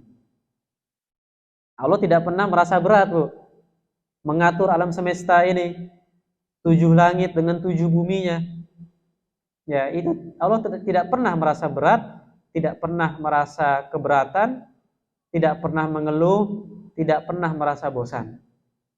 Semua Allah kerjakan, semua Allah lakukan, bahkan tanpa bantuan siapapun. Kenapa Allah butuh malaikat untuk penyampai wahyu, Bu? Kenapa Allah butuh malaikat untuk menurunkan hujan misalnya? Allah butuh malaikat untuk menanyakan mayat yang ada dalam kubur. Karena apa? Ada hikmah di situ. Nah, hikmah ini adalah nanti kita akan bahas di kesempatan lain. Ya, di antara hikmahnya adalah kita meyakini bahwa semua makhluk-makhluk yang tadi Allah tugaskan itu atas kendali Allah Subhanahu wa taala. Itu di antara hikmahnya. Di antara hikmahnya juga kita lebih semangat dalam beribadah. Ya, kita lebih semangat dalam menjaga syariat, menjaga agama Allah Subhanahu wa taala. Allah butuh nggak kita untuk ibadah, Bu? Kira-kira. Allah butuh nggak sholat kita itu? Enggak. Allah butuh nggak zakat kita? Allah butuh baca Quran kita? Enggak sama sekali, Bu. Mau satu dunia ini kafir semuanya, Allah tetaplah Allah. Tetaplah Dia yang paling berkuasa, tetaplah Dia yang paling melihat, paling mengetahui, paling mendengar. Mau satu dunia ini Islam semua, tidak akan menambah kekuasaan Allah walaupun sejengkal. Enggak. Kekuasaan Allah itu satu semuanya, enggak akan berkurang, enggak akan bertambah. Satu, ya. Itu akidah kita. Bahwa Allah tidak pernah merasa berat. Allah tidak butuh dengan makhluknya. Allah tidak butuh dengan ibadah makhluknya. Sebaliknya, Bu, kita yang butuh dengan ibadah kita. Kita yang butuh dengan sholat kita. Kita yang butuh dengan Quran kita. Mudah-mudahan dengan ibadah-ibadah kita ini mendapatkan rahmat Allah Subhanahu wa taala, dan dengan modal rahmat ini menjadi sebab kita masuk surga. Makanya di hadis itu disebutkan, Bu, bahwa tidak ada seorang pun yang masuk dalam surga dengan amalnya. Pernah dengar mungkin hadisnya, Bu, ya? Tidak ada seorang yang masuk surga karena amalnya. Salat kita mungkin riya, zakat kita mungkin maksudnya lain, ya. Puasa kita mungkin tidak untuk Allah. Tapi kita masuk surga karena rahmat Allah Subhanahu wa taala. Bahkan Nabi Muhammad pun begitu. Masuk surga karena rahmat Allah Subhanahu wa taala. Nah, cara untuk mendapatkan rahmat Allah adalah dengan memperbanyak ibadah kepada Allah Subhanahu wa taala. Untuk mendapat rahmat Allah, untuk mendapat ridha Allah, dengan ini kita bisa masuk ke dalam surganya. Amin ya rabbal alamin. Yang terakhir, error nih, Bu, ya. Wa huwal aliyyul azim. Dialah yang maha tinggi lagi maha agung. Mohon maaf, ini ada something wrong. Itu adalah wa huwal aliyyul azim. Wa huwal aliyyul azim. Dialah Allah yang maha tinggi lagi maha agung. Tinggi maksudnya luhur, Bu, ya. Bukan tinggi fisik, ya. Agung itu maksudnya besar, luas kekuasaannya, bukan besar fisiknya. Karena akidah kita sebagai Ahlussunnah wal Jamaah adalah tidak menganggap Allah sebagai fisik. Jadi Allah itu adalah zat, bukan fisik. Allah terbebas dari arah, ya. Allah terbebas dari ruang. Allah bebas dari waktu. Itu akidah kita sebagai Ahlussunnah wal Jamaah. Yang maha tinggi, maha luhur, ya, maha luhur, maha tinggi atas makhluknya, dan maha agung, ya, yang maha agung, yang maha mulia. Itu maksud daripada dialah yang maha tinggi dan juga maha agung.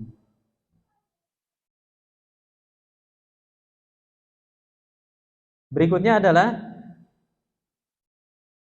satu materi lagi, insyaallah. Nah, ini penting. Hukum mengamalkan bacaan tertentu di waktu tertentu dengan bilangan tertentu. Boleh nggak kira-kira? Nah, ini yang akan kita bahas. Kita misalnya, Bu, baca ayat Al-Kursi pagi 3 kali. Kita aja yang bikin. Boleh nggak kira-kira? Ini jawabannya. Jawabannya adalah hukumnya boleh. Ya, kita inisiatif sendiri, Bu. Malam-malam nih, saya mau baca ayat Kursi 7 kali. Tanpa meyakini itu hadis, tanpa meyakini ada keutamaan tertentu. Kenapa baca 7 kali? Ya daripada nggak ngapa-ngapain, mending baca 7 kali. Boleh nggak hukumnya? Boleh. Apa dalilnya? Pertama adalah perintah memperbanyak zikir dalam surah Al-Ahzab. Ya ayyuhalladzina amanu dzkurullaha dzikran katsira. Wahai orang beriman, berzikirlah kepada Allah dengan banyak, dzikran katsira, zikir yang banyak. Banyak ini dibatasi nggak, Bu? 3, 5 enggak. Ibu mau zikir la ilaha illallah, la ilaha illallah 100 kali boleh? Boleh. Nanti ada yang nyinyir, kenapa enggak 200 kali? Ya kebanyakan 200 kali. Atau saya mau setiap malam Jumat baca surah apa? Surah Yasin. Saya mau malam Jumat baca surah Al-Mulk misalnya. Boleh enggak itu? Boleh. Ada yang bilang, kenapa nggak Al-Baqarah? Ya kebanyakan Al-Baqarah. Ya kan? Kebanyakan. Ya Al-Mulk aja. Syukur kita masih ingat, Bu. Syukur kita masih mau zikir, masih mau baca Al-Quran. Itu simpelnya, Bu ya. Yang kedua adalah anjuran kita memiliki hizib. Nah, hizib ini ada sebuah hadis. Hizib itu hadisnya adalah Rasulullah Shallallahu Alaihi Wasallam bersabda, "Man nama an hizbihi aw an syai'in minhu faqarahu fi ma baina salatil fajri wa salatil dhuhri kutiba lahu ka'annama qara'ahu minal lail." Siapa yang tertidur meninggalkan hizibnya di malam hari, ya, coba dikasih kurung itu hizib ya. Lantas dia membacanya di antara sholat subuh dan sholat zuhur, maka seolah dia telah membacanya di malam hari. Sama pahalanya. Nah, hizib ini diartikan oleh Ibnu Athir rahimahullah, hizib adalah sesuatu bacaan atau sholat yang dirutinkan oleh seorang seperti wirid, itu hizib. Jadi ada anjurannya, Bu. Kita memiliki hizib, memiliki wiridan lah kalau bahasa kita aja ya. Wiridan tertentu lah, zikir tertentu, amalan tertentu. Nah, yang ketiga adalah Syekhul Islam Ibnu Taimiyah rahimahullah. Beliau memiliki zikir khusus. Insyaallah nama ini sudah tidak asing, Bu ya. Ibnu Taimiyah seorang ulama abad ke-8 ya. Wafat tahun 728 Hijriah. Banyak disebutkan oleh para dai di kitab-kitab juga pendapat beliau, sebagian diambil juga karena maslahat. Nah, Imam Ibnu Taimiyah, Syekhul Islam Ibnu Taimiyah mempunyai zikir tertentu. Nanti kita bahas. Ini kita ambil dari kitab Madarijus Salikin karya Imam Al-Jauziyah. Ibnu Qayyim Al-Jauziyah. Apa saja zikir beliau? Pertama adalah Ya Hayyu Ya Qayyum. Ya Hayyu Ya Qayyum. Beliau mengatakan barang siapa yang membaca Ya Hayyu Ya Qayyum arba'ina marrah, 40 kali. Arba'ina marrah kulla yaum, setiap hari. 40 kali setiap hari. Baina sunnatil fajri wa sholatil fajri, antara sholat sunnah subuh 2 rakaat dengan sholat subuhnya itu 40 kali. Ya Hayyu Ya Qayyum la ilaha illa anta birahmatika astaghits, itu lengkapnya. Ya Hayyu Ya Qayyum la ilaha illa anta birahmatika astaghits, itu zikir lengkapnya. Maka apa yang terjadi? Maka dia akan mendapatkan ketenangan hati.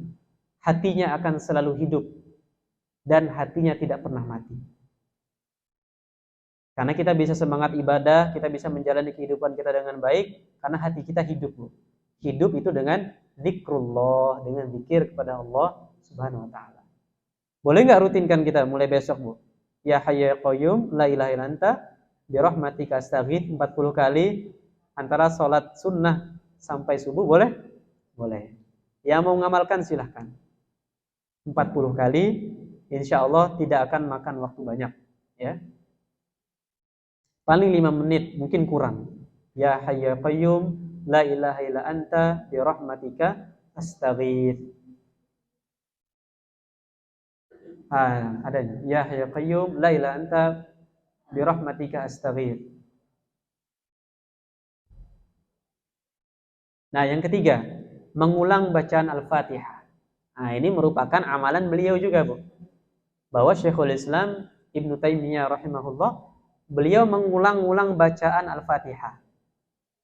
Ya, dengan keyakinan apa? Dengan keyakinan dengan membaca Al-Fatihah terkhusus pada ayat Iyyaka na'budu wa iyyaka nasta'in paling bermanfaat untuk meminta pertolongan kepada Allah Subhanahu wa taala.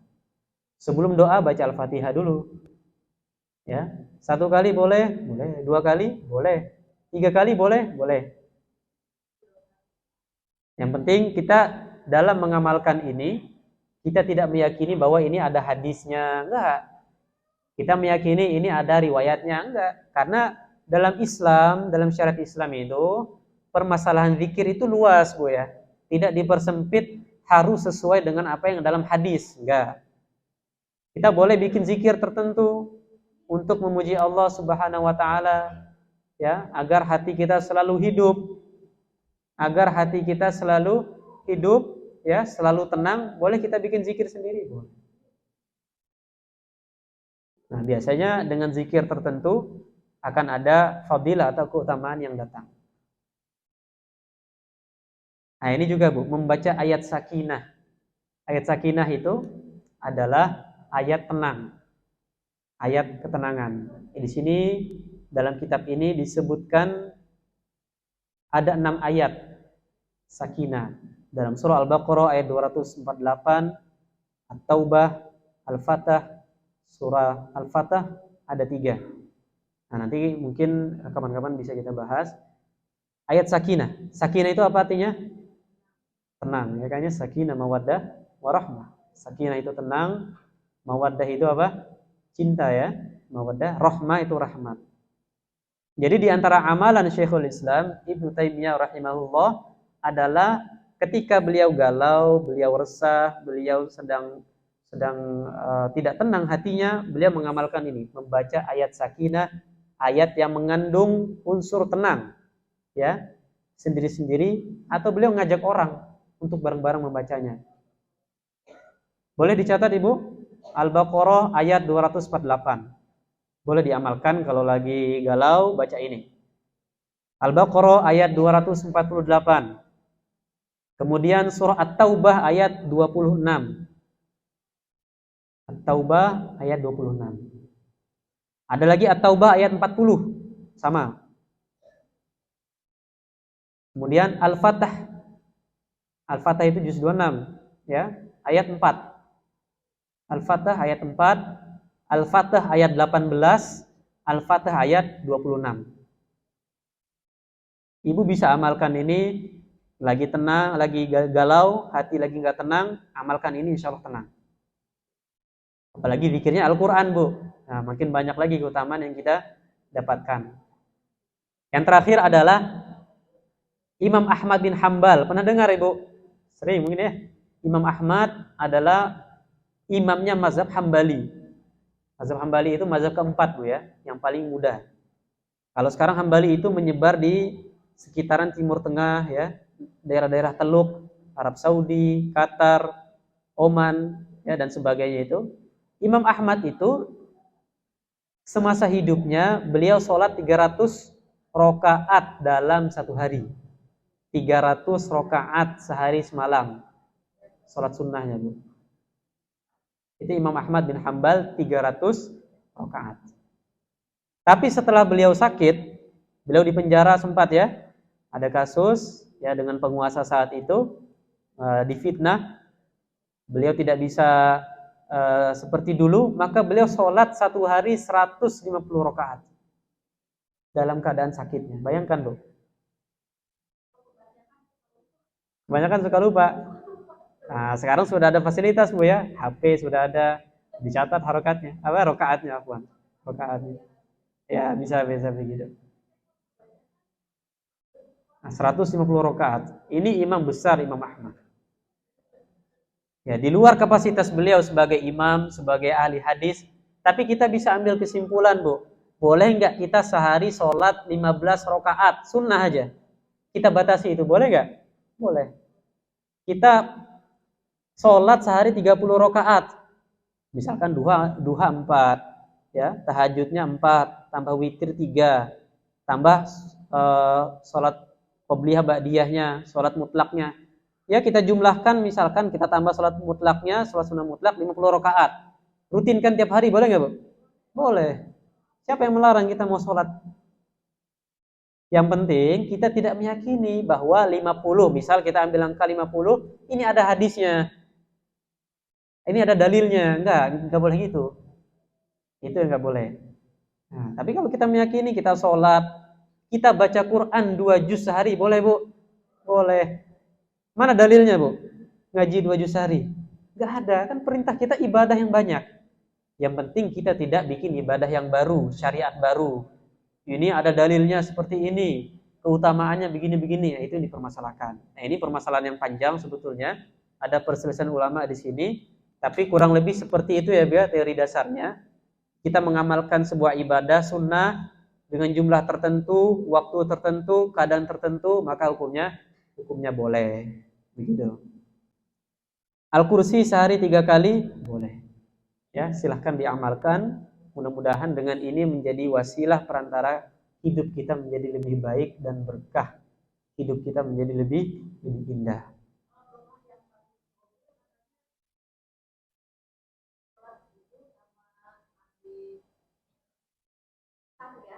Ya, betul. Masya Allah, bagus, bagus. Nah, bagus. Bisa dicontoh sama yang lain, Ibu.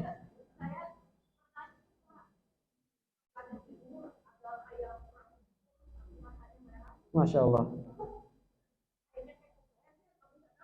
Mimpi atau benar itu, Bu? Betul.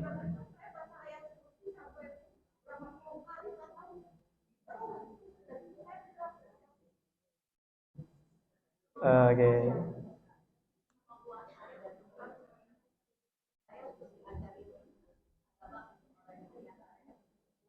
Ya.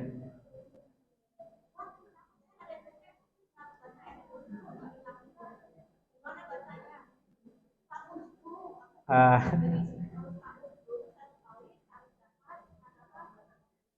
ya betul. Ya. Oke. Masya Allah, Masya Allah. Nanti boleh ditiru sama yang lain ya. Nah, jadi kejadian seperti ibu ini ketemu dengan makhluk, itu mungkin terjadi. Mungkin kenapa? Karena jin itu Allah berikan kemampuan untuk menyerupai makhluk. Nah, dengan bentuk apapun. Kalau yang saya dapati riwayatnya, di sini ada 4 sahabat yang sudah bertemu dengan jin. Bertemu, Bu ya, fisik begitu. Pertama sahabat Ibnu Abbas. Sahabat Ibnu Abbas ini ketemu tadi yang sudah kita jelaskan saat menjaga zakat fitri. Datang jin ngambil makanan, kemudian dilepaskan oleh sahabat Ibnu Abbas. Seterusnya, ya sampai yang ketiga kalinya jin tersebut mengajarkan ayat Al-Kursi kepada Ibnu Abbas radhiyallahu anhu. Yang kedua ada Ubay bin Ka'ab. Nah, Ubay bin Ka'ab ini beliau punya kurma, beliau punya keranjang isinya kurma. Kok hilang kurmanya ini? Kok berkurang begitu? Suatu malam ketika dilihat ternyata ada seorang makhluk yang berbentuknya rupanya seperti anak kecil yang balik, anak yang baru balik, tapi tangannya tangan anjing, ya, rambutnya rambut anjing. Kemudian ditanya oleh sahabat Ubay bin Ka'ab, kamu orang atau jin? Saya jin. Ya, sesantai itu, Bu ya. Jadi saya harap kita kalau ketemu dengan seperti itu biasa saja. Jangan aneh-aneh ya, jangan anggap wah ini ya nanti dia bakal bunuh kita. Nggak bisa, Bu. Jin tuh nggak bisa bunuh kita. Itu film itu, Bu. Ya, yang kita lihat itu film itu, yang bisa bunuh, bisa ya apa nusuk kita itu film. Jin itu nggak bisa bunuh kita. Jadi kita harus yakin, kita harus mantap. Gitu. Ditanya, kamu jin atau manusia? Saya jin. Singkat cerita diajarkan ayat Al-Kursi. Yang ketiga ada Abu Ayyub Al-Ansori, hantu perempuan ini, ya, mengambil makanannya sahabat Abu Ayyub Al-Ansori. Kemudian diadu oleh Rasulullah. Singkat cerita hantu ini mengajarkan ayat Al-Kursi. Yang terakhir sahabat Umar bin Khattab. Ketemu jin di jalan, digulat oleh Umar, jinnya kalah, dijatuhkan oleh Umar, kemudian diajarkan ayat Al-Kursi oleh jin tersebut. Sekian dan terima kasih. Silahkan jamaah yang ingin bertanya. Kami cukupkan. Hadanallahu wa iyyakum ajma'in. Mohon maaf atas segala salah dan khilaf. Assalamualaikum warahmatullahi wabarakatuh. Silakan. Bebas, Ibu. Para ibu-ibu yang ingin bertanya, silakan.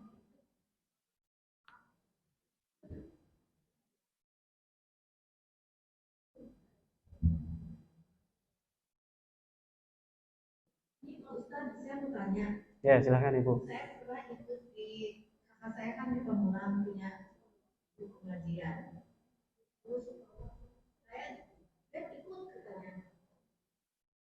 Ada sholat nggak tahu berapa puluh kali katanya seumur hidup kalau bisa harus melakukan itu 100 atau berapa satu kali saya lepas nggak bisa berdiri. Apa sebutannya itu, Bu? Saya pernah mendengar itu juga.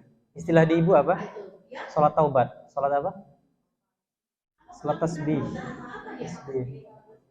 Saya sih itu ada sama imamnya saya sampai saya itu apa atau berapa 100 kali atau satu rakaat itu.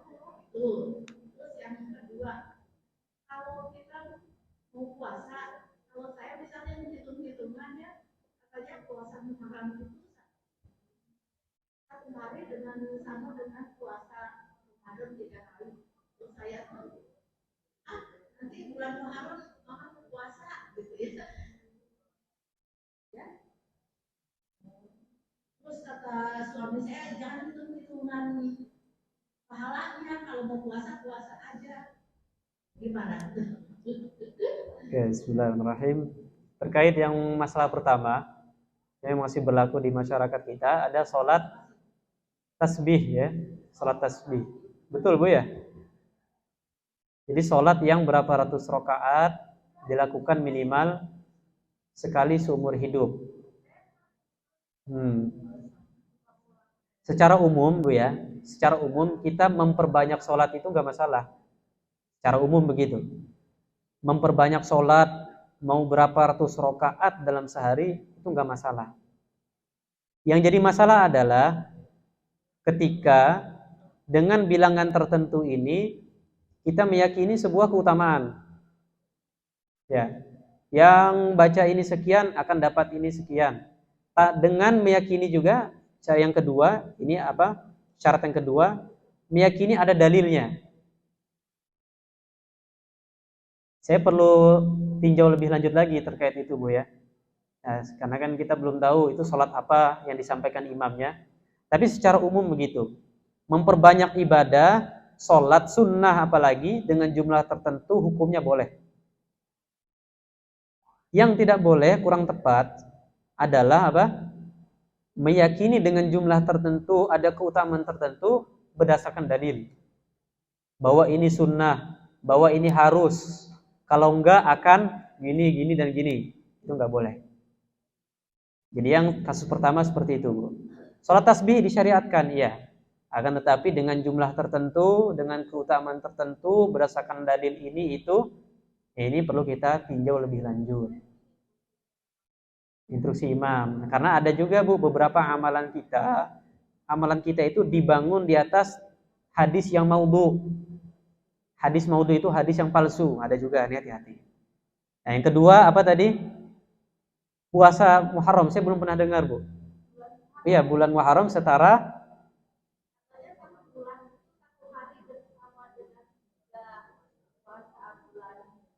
Ramadan. Masya Allah, saya belum pernah dengar itu.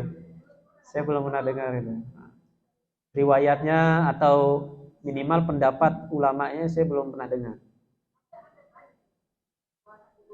Kalau puasa Muharram ada. Nah, puasa Muharram itu ada yang disunahkan, itu ada 3 hari.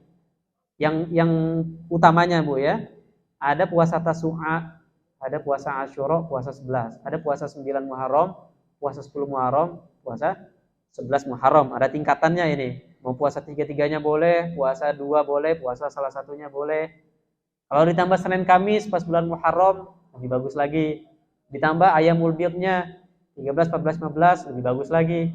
Tapi kalau tadi yang kata Ibu, itu pahalanya setara 3 kali puasa wajib seharinya itu.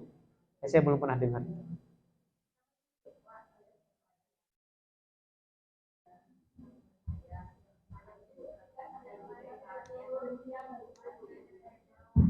Ada yang lain Bu yang mau bertanya? Ya.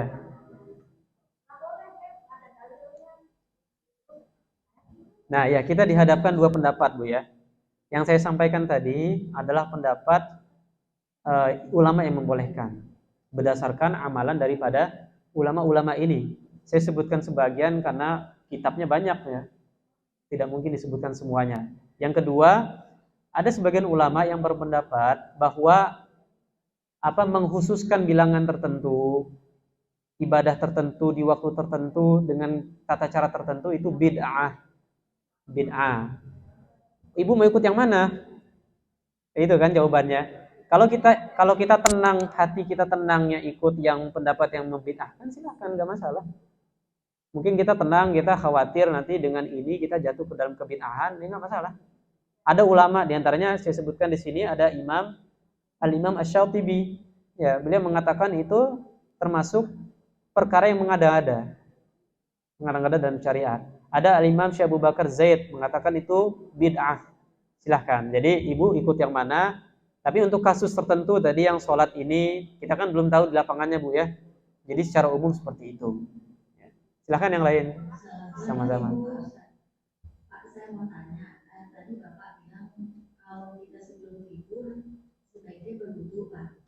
Tapi kan kadang ketika kita mau tidur udah wudu, mata tuh belum mau tidur gitu Pak ya. Jadi masih terus tiba-tiba mau buang air kecil atau buang gas gitu Pak ya. Nah itu kita harus wudu lagi apa bagaimana Pak? Kalau berkali-kali mau maaf, betul ada lambung kita buang gas gitu Pak ya. Itu apa harus pulang kali wudu-wudu gitu Pak? Insyaallah. Assalamualaikum. Jadi memang anjuran sebelum tidur adalah kita berwudu Bu ya. Kita wudu, kemudian kita membaca di antara wiridannya adalah ayat kursi ya, kemudian membaca surah Al-Mulk boleh, tambah surah Al-Ikhlas, Al-Falaq, An-Nas, doa tidur ya dan lain sebagainya. Kemudian tidur menghadap kanan. Itu anjurannya seperti itu Bu. Tapi ada beberapa keadaan yang menyulitkan, maka kita jangan sampai berusaha mengamalkan sunnah tapi malah menyulitkan diri kita sendiri. Itu nggak boleh. Karena Islam itu dibangun di atas kemudahan. Jadi syariat Islam itu dibangun di atas kemudahan. Ada sebagian orang yang berpenyakit dikit-dikit kencing, dikit-dikit kentut, ya. Ada dalam istilah fikih itu salisul baul namanya, dikit-dikit kencing. Ada salisul rih, dikit-dikit buang angin. Dalam fikih ini ada pembahasan tersendiri. Bagi orang yang seperti ini, maka dia enggak udah sholat kentut, batal sholatnya, wudu lagi, ya kentut lagi enggak. Nah ini ada pembahasan tersendiri, maka dia boleh wudu selama wudunya itu sudah masuk waktu. Kemudian dia sholat, dia kentut pas sholat berapa kali pun, tapi ini penyakit Bu ya. Orang yang penyakit sering keluar kencing, ini seolah nggak ada penahannya lagi. Dia nggak sadar kencingnya keluar.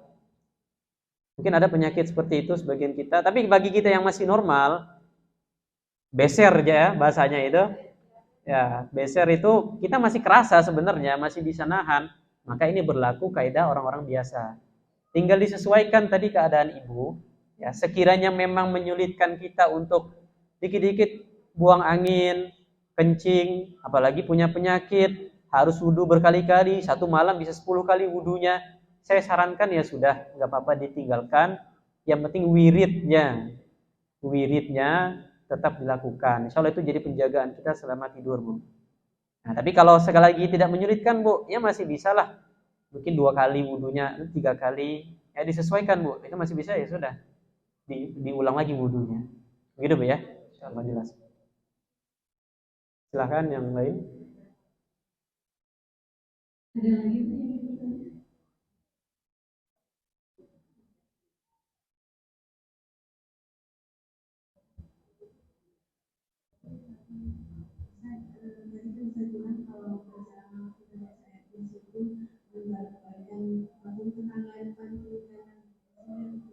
gimana dan sebaliknya kalau apabila yang berzina katanya juga begitu untuk kejelekan untuk anak kita Ya. Kalau soal zina yang saya tahu ya, zina itu pertama dosa besar. Jelas dosa besar. Yang kedua, zina ini adalah dosa yang apabila tidak taubat pelakunya harus dibayar oleh keturunannya. Dalam artian begini Bu, makanya kita hati-hati dengan zina, keluarga kita, anak keturunan kita. Kalau ada seorang berzina tapi dia tidak bertobat, ya maka akan dibayar oleh keturunannya. Mungkin keturunannya akan berzina juga, atau akan dizinai oleh orang lain. Makanya ini dosa turunan, zina itu. Ini serem, makanya zina itu di antara dampaknya adalah nasab itu berantakan. Ada orang zina, mohon maaf Bu ya, punya hamil, kemudian nikah, seharusnya nasabnya ke ibunya bukan ke bapaknya. Karena bukan bapak syar'i istilahnya itu. Tapi bapaknya ini sudah terlanjur lah, sudah jadi bapak lah, akhirnya menikahkan putrinya tadi. Seharusnya nggak boleh jadi wali. Jadilah dia zina lagi kan? Karena nikahnya nggak sah kan? Nikahnya nggak sah, dia zina lagi, zina turunan istilahnya. Nah, itu di antara keburukan daripada zina. Secara umum kemaksiatan itu berpengaruh ke semua, Bu. Tetangga, utamanya keluarga kita. Makanya seorang salaf bernama Sufyan Ats-Tsauri mengatakan, ketika aku bermaksiat, dan tentu maksiatnya para ulama itu beda dengan kita. Ketika aku bermaksiat, aku melihat istriku, tungganganku berubah sifatnya. Aku melihat ada perubahan pada mereka. Ini dampak dari kemaksiatan. Dan tentu semakin besar maksiat, semakin besar dampak daripada maksiat itu, ya maka dampaknya juga akan meluas. Keberkahan dari keluarga kita dicabut, dari sekeliling kita dicabut. Tentu dengan beberapa syarat. Tetangganya nggak peduli dia, dibiarkan orang tahu sebelahnya zina Bu, dibiarin. Tahu sebelahnya nih, mohon maaf, mungkin yang tinggal dekat kos-kosan yang campur, wallahu alam kita nggak tahu. Tapi andai kita tahu bahwa ada perzinahan di situ, kemudian kita membiarkan, kita kena efeknya Bu. Kita kena efeknya. Makanya minimal, dan ini diantara apa? Diantara nahi munkar kita begitu. Minimal kita kalau tidak mendoakan, kita beritahu pihak yang berwenang bahwa di sini ada yang berzina. Terserah setelah itu misalkan mau ditindak atau tidak, tapi kita sudah berusaha. Makanya ada seorang alim, ini kisahnya dikisahkan dalam sebuah riwayat, dia juga diazab. Jadi ada satu daerah semuanya maksiat kecuali dia. Allah merintahkan kepada malaikat untuk diazab semuanya. Satu daerah ini, satu kampung ini, diazab semuanya. Malaikat protes, karena malaikat hanya tahu yang nampaknya saja kan, yang zahirnya. Ini ya Allah, ini ada satu orang alim di sini. Kenapa dia ikut diazab? Karena dia alim untuk dirinya sendiri. Dia soleh untuk dirinya sendiri, dia ikut kena azab. Makanya kita semua jamaah sekalian, lihat teman kita maksiat, jangan dibiarkan, kita ingatkan. Urusan mau terima atau enggak, urusan dia. Lihat teman kita, mohon maaf, kita kenal siapa yang berzina misalnya, jangan kita biarkan Bu. Kita nasihati ya dengan cara kita tentunya yang baik.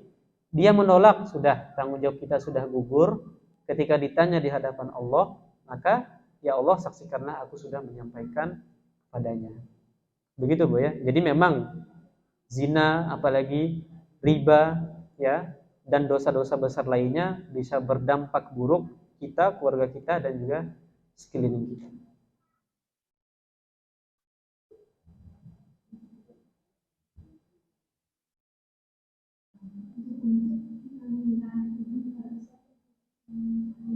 Ya. Bismillahirrahmanirrahim. Alhamdulillah jemaah sekalian, kita sudah selesai dari kajian tadabbur ayat kursi. Kita sama-sama berdoa, mudah-mudahan setelah kita mengetahui makna dan juga tadabbur dari ayat kursi tersebut, semakin menambah semangat kita dalam beribadah, semakin menambah ketaatan kita dalam ibadah, semakin istiqomah kita dalam beribadah kepada Allah Subhanahu wa taala.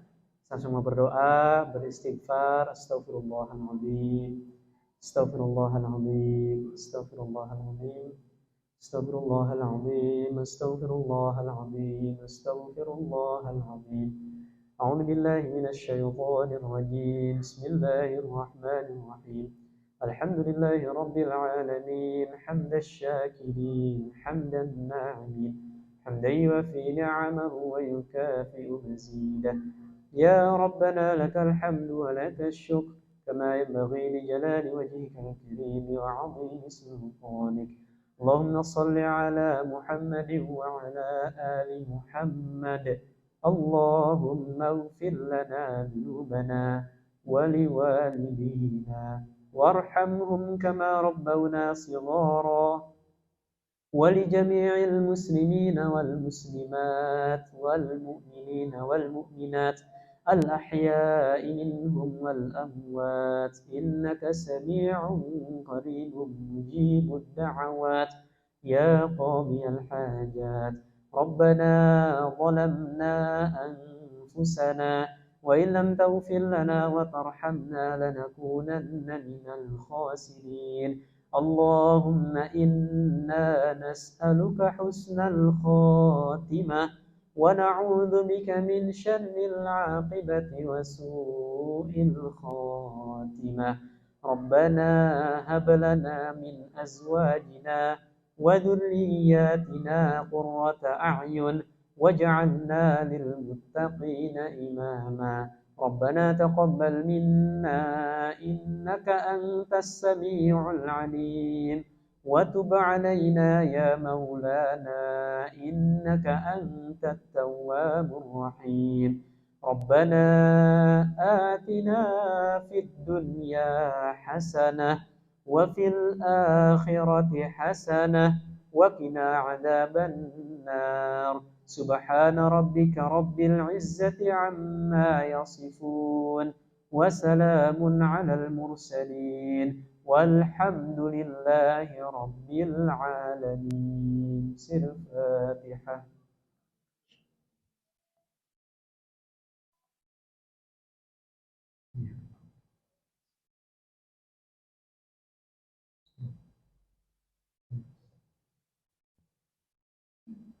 Alhamdulillah, syukurillah, kita telah sama-sama mendengarkan posisi yang sangat luar biasa. Kami aturkan terima kasih jazakallahu khairan katsiran. Insyaallah sangat bermanfaat untuk kita semua. Semoga Allah Subhanahu wa taala memberi kebaikan yang berlimpah kepada Pak Ustaz. Terima kasih juga kepada ibu-ibu yang telah hadir. Insyaallah silaturahim kita akan dicatat sebagai amal ibadah untuk bekal kita di dunia dan di akhirat. Atas nama kelompok yang bertugas, kami mohon maaf apabila ada kesalahan. Ibu-ibu, mari kita tutup pengajian hari ini dengan membaca doa kafaratul majelis. Subhanallahumma wa bihamdika asyhadu an la ilaha illa anta astaghfiruka wa atubu ilaik. Selaku MC, kami undur diri. Wassalamualaikum warahmatullahi wabarakatuh.